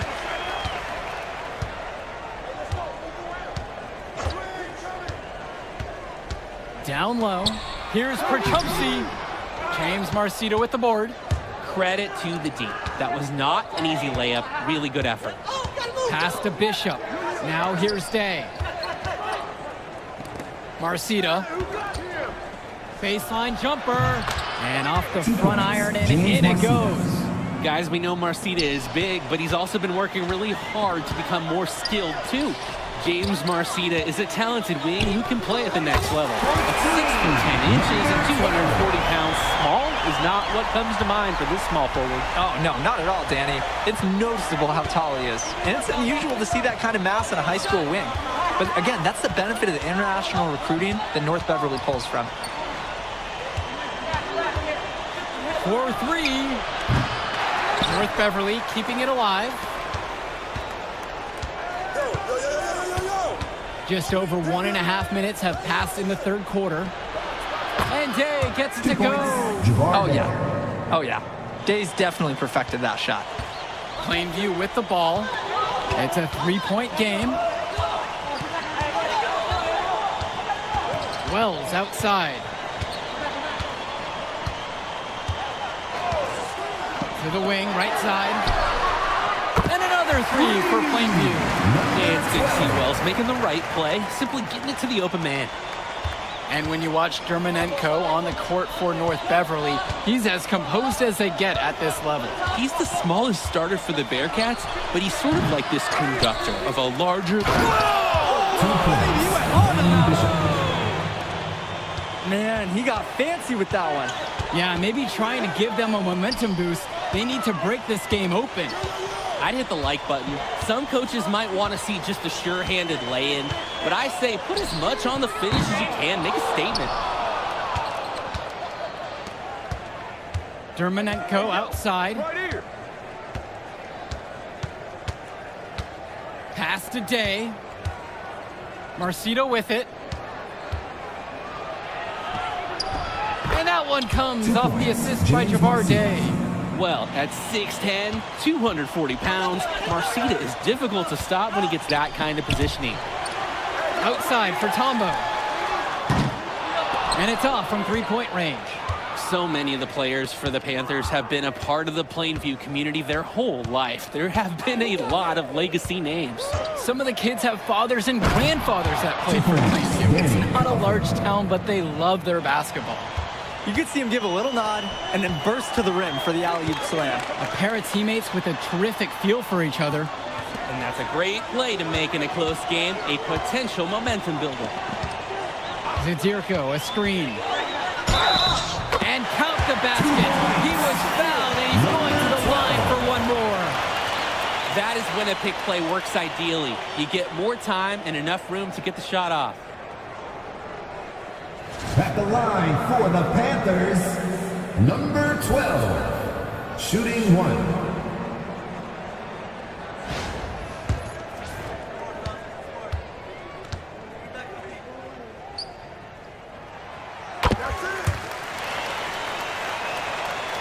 Here's two. Quiet offensively so far, searching for his first points of the game. Aslanoglu outside. Right side, it's Chu. Launches it. Panthers pick up the board. Coach Riley Altman has North Beverly prepared to play this game as if it's on their own home floor. Oh, Coach Altman is a living legend. He's the most decorated high school coach in Illinois State history. And what's great about him is he doesn't want his players to be overwhelmed by the environment. He wants them to stay focused and in the game plan.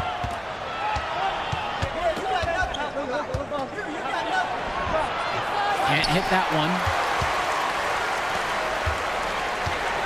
Outside, Gibson. With the teardrop. And here's Justice Rosenberg from beyond the arc. The three-pointer goes. It's been a parade of threes from them ever since halftime.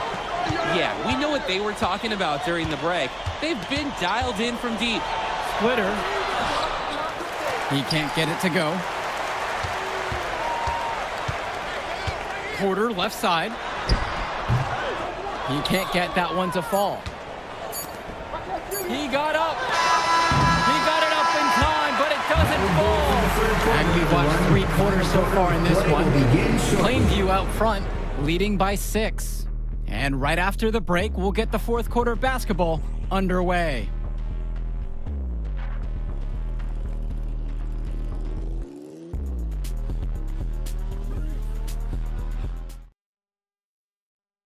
Final quarter of play just ahead. The Illinois State Championship on the line. North Beverly trailing here. And of course, high school basketball around Chicago as competitive as it gets. There is a legacy here. Yeah, players are chasing a shadow in the shape of the number 23. And it envelops every court in this city. Basketball could be a ticket, could be the opportunity of a lifetime for these athletes. Back to Dillard.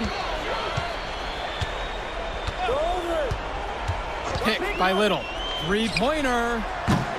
Dillard, no good.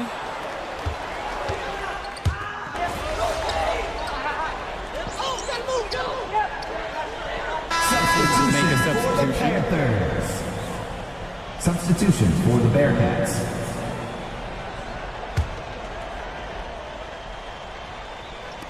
Dishes to Chu. Dermonenko outside. Bishop.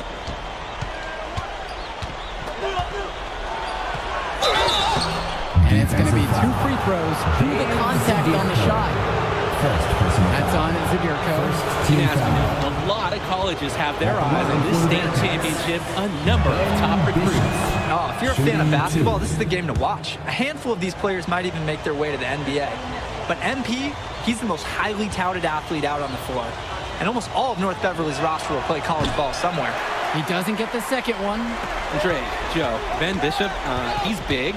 And first-time fans are taking photos. I hear everybody talking, too. I mean, if he could gain some more skill, some more speed, he could play college ball. Outside, Gibson. Shot clock at 5. Rosenberg. He's guarded by Dermonenko. He fired that bounce pass beautifully in there.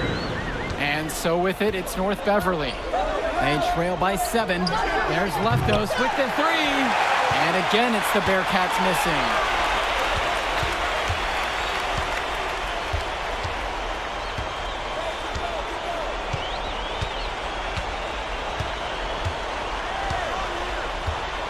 Pass to Rosenberg. Gibson to the right side. A chance there to push it to double digits, but it's off the mark. Splitter outside to the paint. Here's Dermonenko, and he uses the glass on the layup. Wave after wave, the Bearcats create so many problems for their opponents. They've surfed those waves all the way to this championship game. Both teams deciding to change it up. Patrick Wells. Just under 2.5 minutes gone by in the final quarter. Perchumpsey, right side. Pass to Zadirko. Shoots over Cawthon. And the shot no good. A bit short that time. Back to Dermonenko.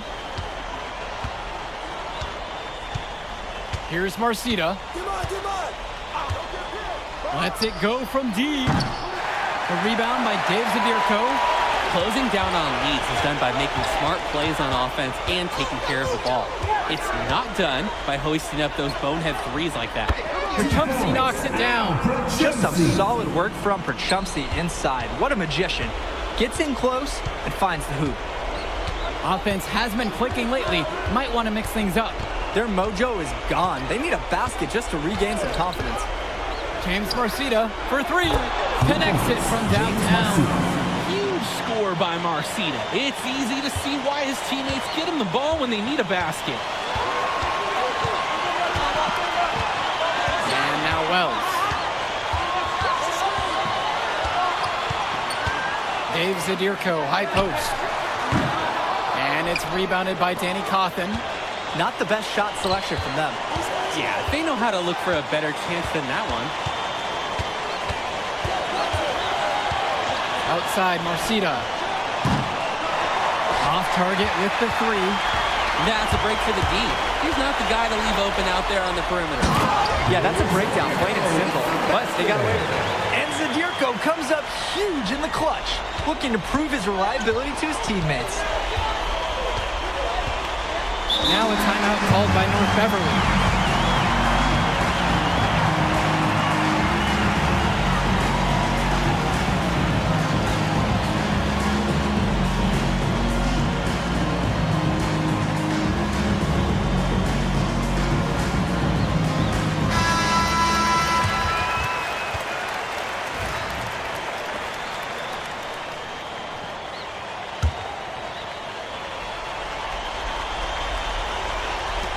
Now a timeout called by North Beverly.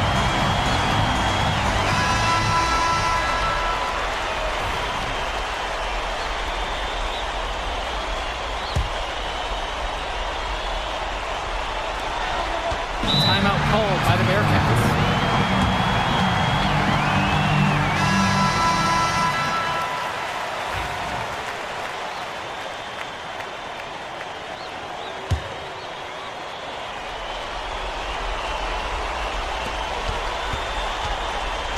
Vlad Dermonenko on the wing. Up top, Cawthon. Left side, it's Day with 4 to shoot. Count it! What a beautiful shot to bring him within 3. What a clutch shot by Day. This Bearcats team trusts him to deliver in these big moments.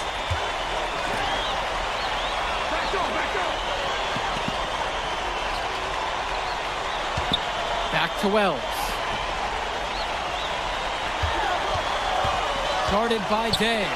And stolen by Marcita. And a chance here to send it to overtime. They absolutely need a 3. Well, Dermonenko does a nice job putting pressure on the inside defense there, and it results in a foul. At the line for the Bearcats, Vlad Dermonenko for 2. He drops the first one, and that brings them within 2 here. He's perfect so far from the line. And they intentionally foul. They're going to have to do that again. They're not in the penalty quite yet. And as expected, they use a foul to stop the clock. Time can be an enemy just as much as the score at this point. And he commits the intentional foul. First personal foul.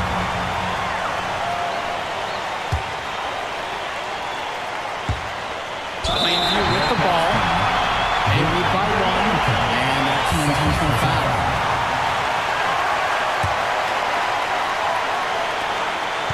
And an intentional foul right there. Third personal foul. At the line for the Panthers, Patrick Wells. And he can't get the first one to drop. A tough one to miss.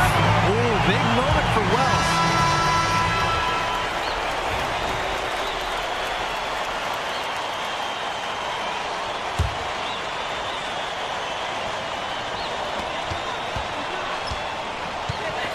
Outside, Marcita. To take the lead. Put it in the history book.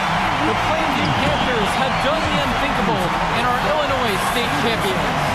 MP has led his school to glory, and this is a season Plainview will never forget. And what can you say about MP and this team? You could never count them out, and they took down a Titan in North Beverly today.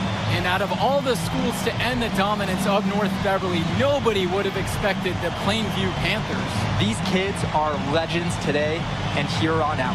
It's a Cinderella story that this state will never forget. And for Danny Hogger and Drake Hugo, this is Joe Lamy. Thank you for tuning in.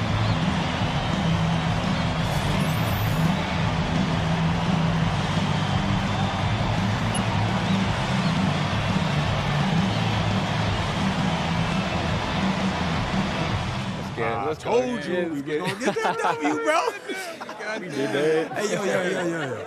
Did y'all look at the stands during that trophy presentation? Yeah, dude. Our whole section was crying. Oh, man, it was crazy. I did not realize how much we meant to everyone until I saw it on their faces, Oh, man. man, I ain't gonna lie. I had some tears rolling down. Right? Come on, man. That was some emotional stuff, y'all. Bro, I had tears, especially because, like, this is it for me. You know? I'm not playing college ball, and I'm definitely not playing in FIBA like our boy come here. on, man. Yeah.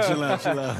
Nah, but for real, Thank I you. never left Illinois, and you're going all the way to Hungary to play for our country? Yo, that's wild. Man, I can't even think about that right now. I just gotta focus on graduating first, and that's it. Come on, man. You got the best grades on the team, and you talking about you got to Here graduate you go. first like you something at risk. You?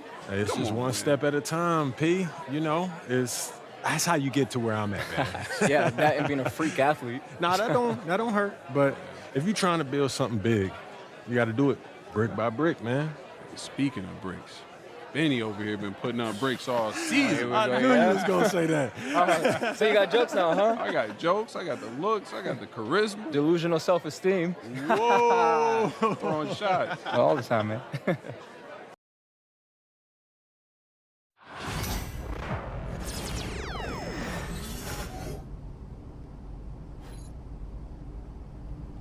All right, we gonna try for one more. We don't win.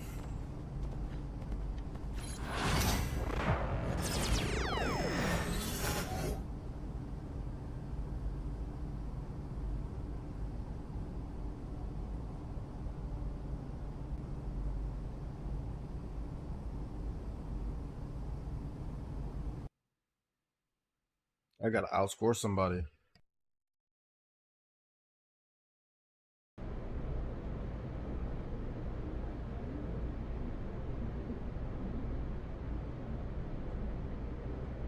Hello, everyone.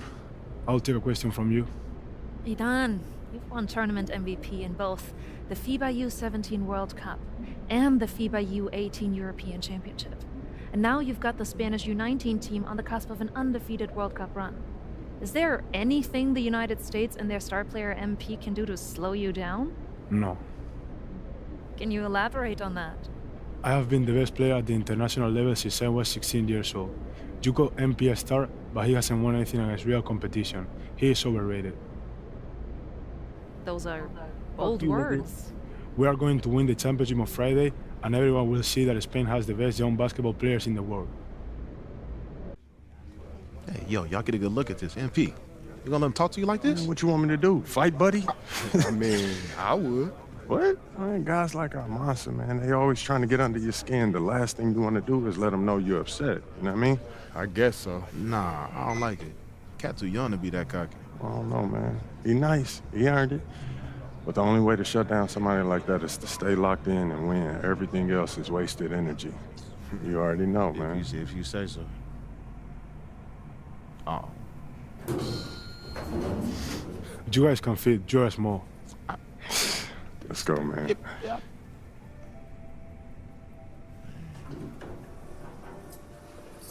Yep. Have you ever heard the Spanish national anthem? It's beautiful, one of the oldest in the world. You'll hear it tomorrow when they give us the trophy. I think you will like it. Very catchy.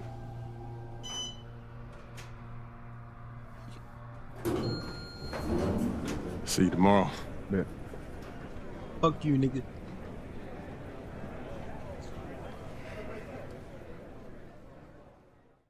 Yeah, that's what he was saying when he was telling me his schedule. I'm like, bro, what? Like, you've been doing it since a kid. Hey, yeah, everything He good? was saying that. Okay, I gotta take care of When this. they played in Sorry. Mexico, that had to be dope. Hey, when you guys get up there, I'll introduce you one by one, then open it up for questions.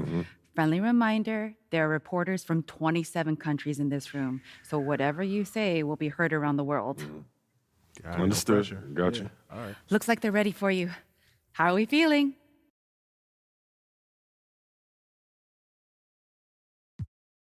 Relaxed. Wonderful. Let's get to it.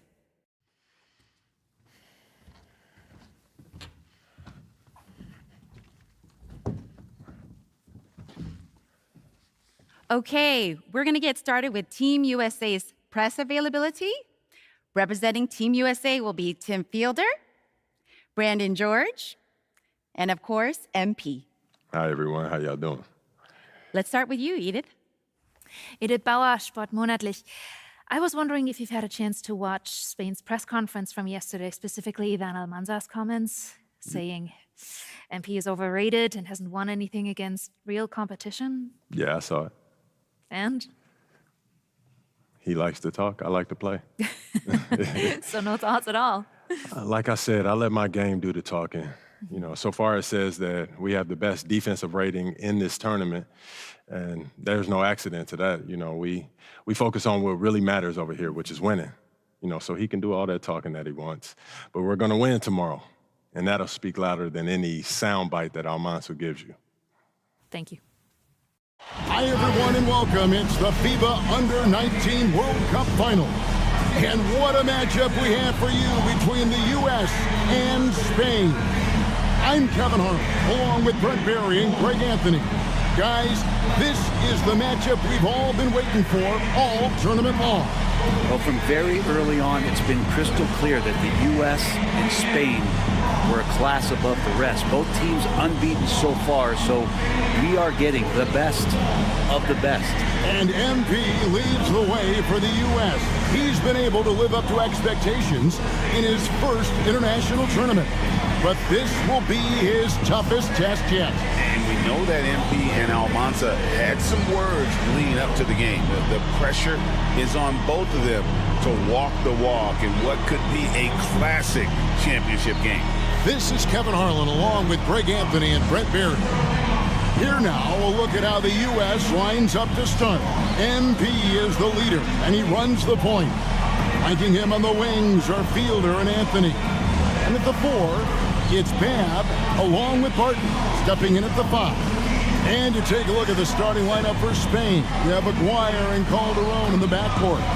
Out on the wing, it'll be Ceballos. Next to him, the star of the team, Almanza at the 4, and Fernandez bringing it all together as the center. Well, since this thing started, this is the matchup everybody anticipated and has been waiting for. These two teams head and shoulders above the rest, and we're talking winner take all in this showdown. Hands it from downtown. Almanza's got the first points up on the board here for Spain. Out to the right wing. Pass to Campbell. Now Barton. Here's Person. And right away, they match it with a three-pointer of their own. And as you mentioned, both Spain and the U.S. are undefeated coming into the finals. Both a perfect 6-0 through the group stages and the knockout round. Greg, this is going to be a beauty. Yeah, and the reality is neither has been challenged thus far, but with the championship on the line, we couldn't have asked for a more perfect matchup. Something we talked about not too long ago was MP's mission to be the best of his rookie class, really trying to distinguish himself. Well, to his credit, MP has impressed with his play and lived up to that goal. Seems determined to prove he's on another level. So far, the proof has been pretty plain to see.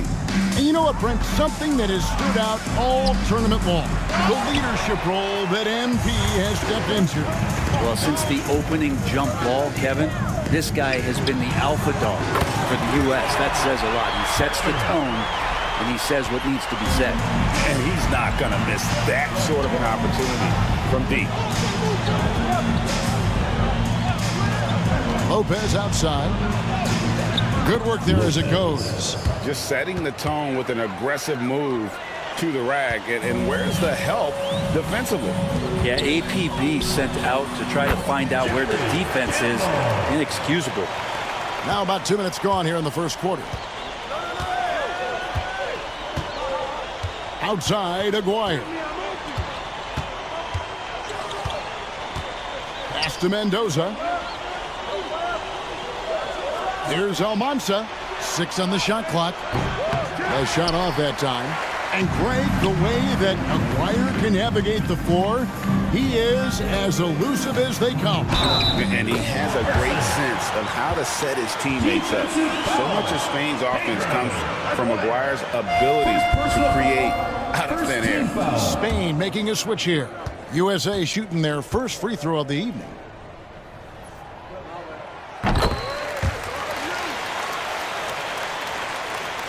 Here's Jimenez. And a little over 2.5 minutes gone here in the first. Down low. Here's Mendoza. Unable to get that one. Barton with some nice D. USA leading by 4. Well, Greg, I'm sure their coach is very pleased with their offensive flow right now. I mean, it's harder than it looks to get it going like this. Now they just have to maintain it. Now here's Lucas. 2 minutes remaining in the first. 2 minutes. Pass to Jimenez. Here's Almanza. Sinks the triple. Almanza's got 8 points. And the one advantage that Spain has enjoyed all tournament long, we've seen it play out, is the sheer size that they have on their roster. They still have that edge over the U.S., but it's a lot closer than some of their earlier matchups. So it's Spain now. After the missed 3 from the prodigy, here's Campbell. And it's Almanza with the rebound. Shoots over Campbell. It's good! What a cool and collected start from Almanza. Still the first half, and he's already in double digits for scoring. The 3. USA with another miss. Pass to Jimenez. Here's Mendoza.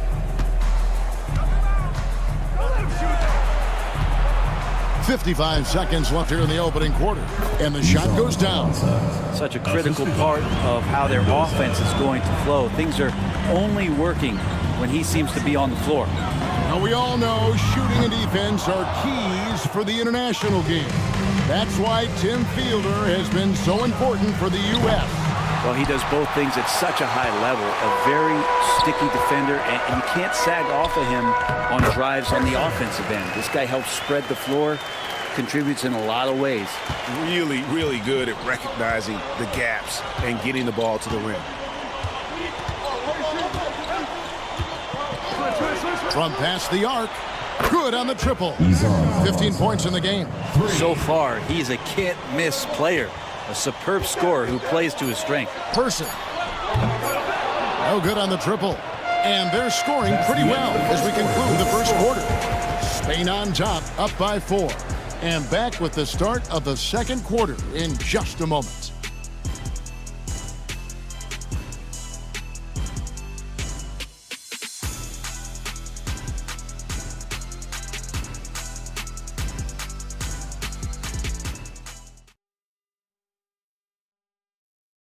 Championship game for the under-19s here. Second quarter getting started.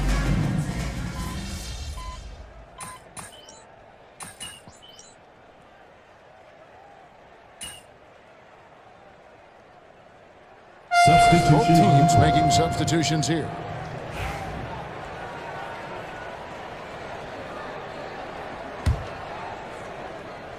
Spain leading by 3. And you can see the fire that both MP and Almanza are playing with. You know what, Brent? Neither of them getting an edge so far. They haven't been forcing shots for themselves and are relatively equal in scoring. I wouldn't be surprised if that changes in the second half. And even though, Brent, Almanza isn't in the NBA, he has been at the pro levels in Europe for quite some time.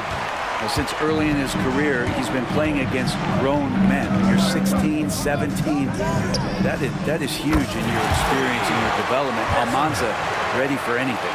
That's pretty much not how they want to defend the three-point line. Somebody's got to shadow him out there.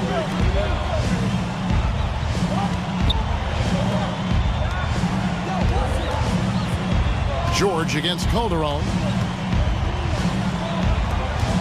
6 to shoot to the inside. The kick out to Lopez. Puts up a 3. Rebounded by Hansen. And here's George. He'll bring it up for USA. For all of the concerns and all of the chatter that is out there of whether or not MP could step up for the U.S., those things have been put to bed. And a lot of folks viewed this tournament as MP's first real test. Well, he's passed it with flying colors with the performances he's had. Here's Almansa. Drills the three-pointer. Almansa's got 18 points. And guys, he's been a one-man air raid coming at them time and time again. Kind of like he's in his living room right now. He's found a comfort zone. Once he gets that, the defense knows they're in trouble. Gets it to go. And MP already into double digits in the first half. He has certainly come out with passion to start this game. And we're going to have a jump ball. It's tied up there. Both teams deciding to change it up. Substitution on the court.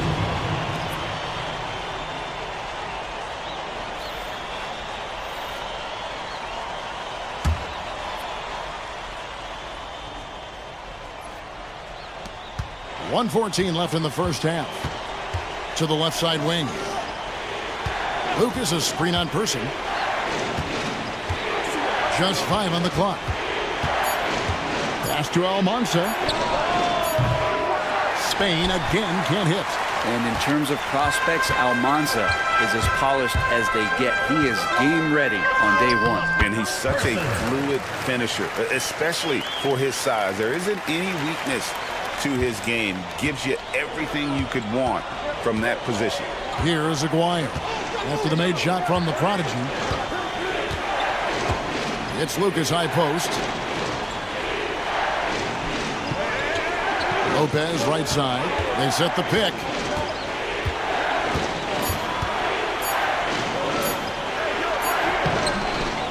Barton with the rebound. Barton's got his 4th rebound in this one. And it's in there. And now a 6-point USA lead.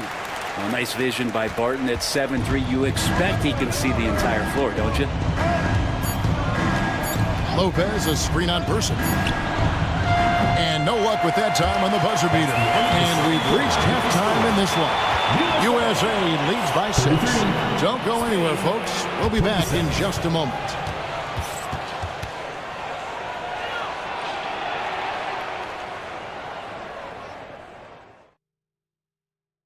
Welcome back, everyone, to our coverage of the Under-19 title game, with the second half on the way.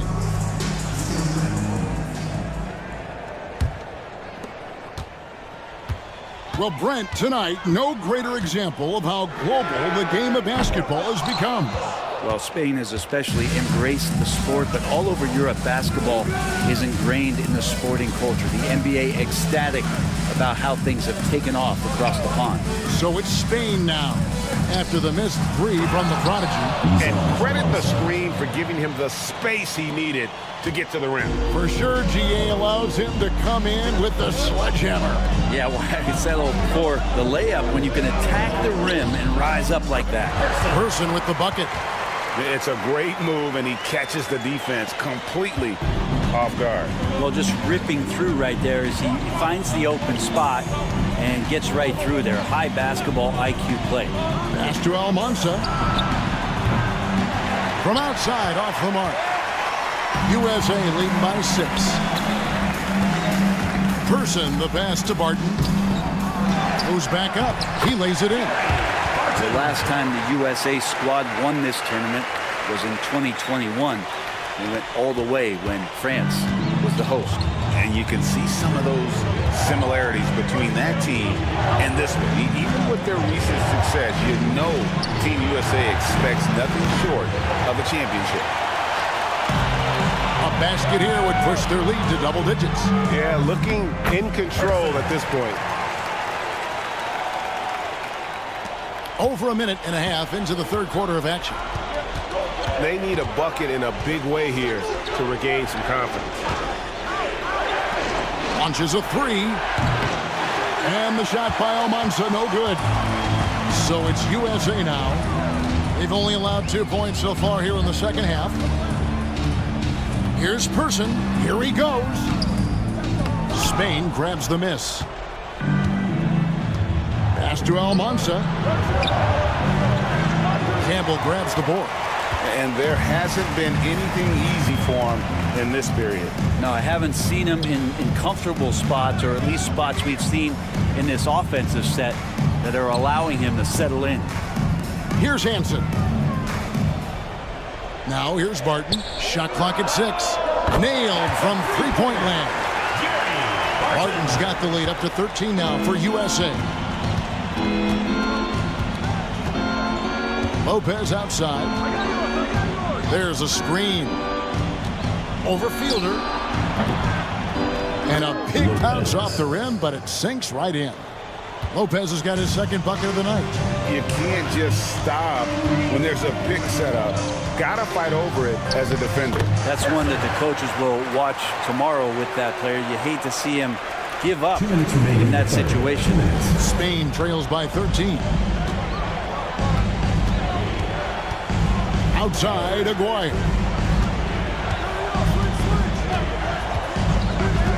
We've got 1:48 left in the third quarter. Spain needs to get off a shot here. Offensive rebound. There's the triple. And the shot by Almanza, no good. He's getting good looks on the floor, but he simply cannot bury anything right now. He's got to stay confident, though, because everyone knows he can hit those shots. Now Spain with it. It's a 13-point game. Not wasting any time and taking the shot and knocking it down. Almanza's got 4 this quarter. Whoops, they pick off the pass. Aguirre against Person. Aguirre, no good. USA leading by 11. Here's Person. He's got 29 points. USA with another miss. Here's Almanza. He gets it to fall. That makes it just a single-digit lead. Almanza's got 25 points in the game. Well, Brent, both of us, we expected a battle between MP and Almanza tonight. And they have delivered. And how? Well, both of these players show that they're more than just the talk. Great performance from both of them in the championship game. USA shooting their 4th and 5th attempts at the free throw line tonight. And he knocks down the first one. And Spain going with a whole new group out there.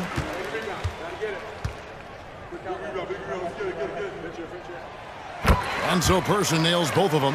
At this point, you might as well go ahead and chalk up the points when he's at the free throw line. Pretty much automatic. They set the screen. Fernandez up on top over Murray. And it's Fernandez missing. And I'm not sure that is a shot that he should be taking. No, he should know better. He knows that's not his game, which is why we don't see him take that shot often. And how aggressive has he been on the offensive end? Over half the team's points have been his. From outside the arc. And that shot was up in time, but doesn't go in. And here at the end of the third quarter, it's a double-digit ball game. USA ahead.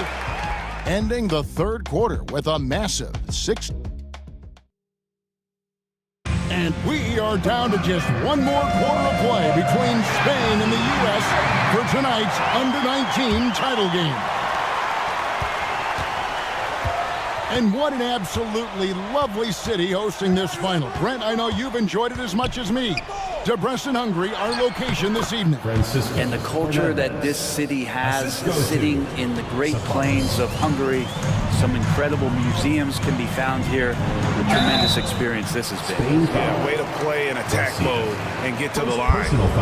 And a moment to look at the scoring approach in terms of where the points are coming from for USA. The three-pointers and how well they're able to shoot them. You wonder if they can keep it up, and boy, have they. Well, looking at the stat sheet, I could just see here tonight sharing the basketball. The stat that comes up most is assists. So sometimes you have to look for your teammate. That makes things happen. They've done it. The first free throw is good. Coleman's checked in for Murray. And Spain with a change here, too. Ramirez is checked in.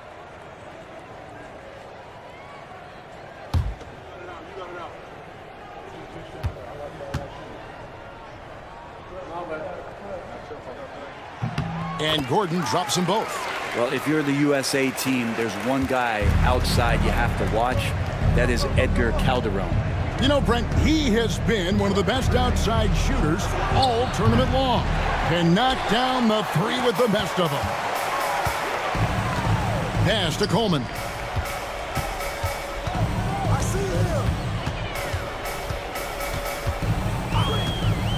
Uncovered. That's good on the jump shot. And U.S.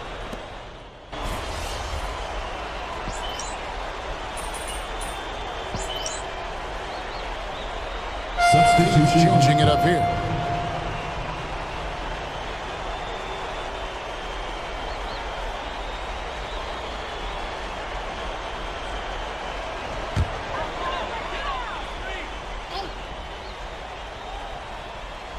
Now USA with it, stringing it together. They've got an 11-2 run going.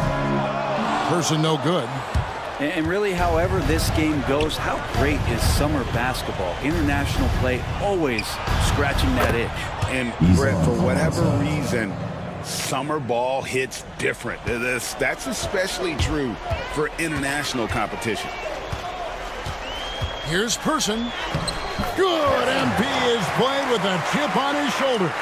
30-point night for him when his country has needed him the most. Pass to Mendoza. Here's Almanza.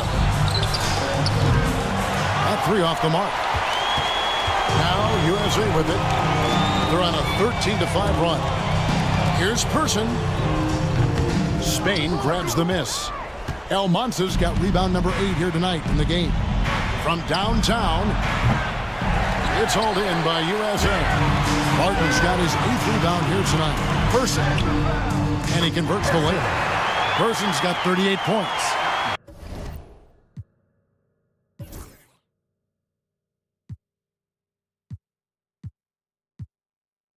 Big miscommunication on defense. He recognizes it and quickly takes advantage. Well, I know they don't have mobile devices out there for texting, so they might as well talk to one another. And that one drops for him. What a take from the crafty Aguirre. This is why Spain encourages him to attack the rack. 21, Tim Fielder. And just about 3 minutes through the fourth quarter here. 2 minutes. Here's Person. Uses the glass to finish the layup. Person's got 40 points. And that's just cold-blooded right there. He's taking no prisoners. Confidence is sensational, and it feels like no one is going to stop him tonight from scoring. Here's Almanza. And it's off from three-point range. Now USA with it. They're on a 17-7 run. Here's Person. And they pick up 2. Person's got 42 in the game. And this is how you want to come out of the half.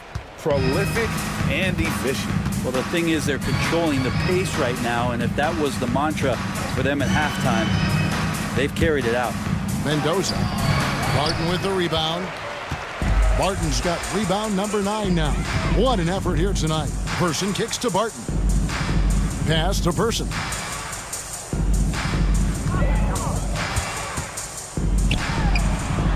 And it's good off the back of the rim and in.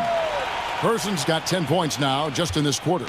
And pro move there. Finds a way to gain some separation against the much taller defender. Yeah, I don't think he even sees a taller defender out there, just a gifted scorer. Aguirre against Person. Clock at 6. Pulls from the top of the key. Second chance shot. Mendoza with the bucket.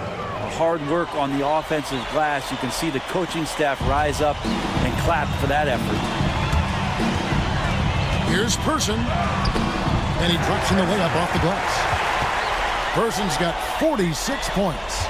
Finishing strong. This is how you want to close things out. Yeah, definitely putting a stamp on this one. A very, very decisive victory for the club tonight. Person against Aguirre. And that one drops. Nice finish down low by Aguirre. The Spaniard is 6'3", and that's a decent size for a point guard. And they can just dribble it out in anticipation of the confetti and celebration. And as the final seconds dwindle down, these players showing emotion. And there it is. The USA gets it done, and they win the Under-19 championship with a perfect 7-0 record. Brent, what an incredible tournament for us. Well, if you talk about a complete team, that was this USA group, dominant on both ends of the floor, and they came together at the right time to cap off this historic run. You said it, Brent. What more can you say about the play and leadership, too, of NP? He was phenomenal all tournament long, and he backed it up with his guarantee that the USA would win it all. Big words from a young man. And Kevin, it's not bragging if you can back it up. MP put a lot of extra pressure on himself and Team USA, but he knew what they were capable of. Incredible job of performing under pressure. This is Kevin Harlan saying thanks for tuning in. Good game. Who's overrated now, man? Still you. Come on, you did your thing, though. Hey, enjoy my anthem, man.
Well, looks like I got one more game left, but I'm gonna save this for another time. I appreciate everyone who tuned into the stream. We'll be more than likely doing this again tomorrow. Same situation, and like I said, I'll get into with you guys in a little bit about why the mic's gonna be off for some time. But you know, I'm still gonna have a little bit of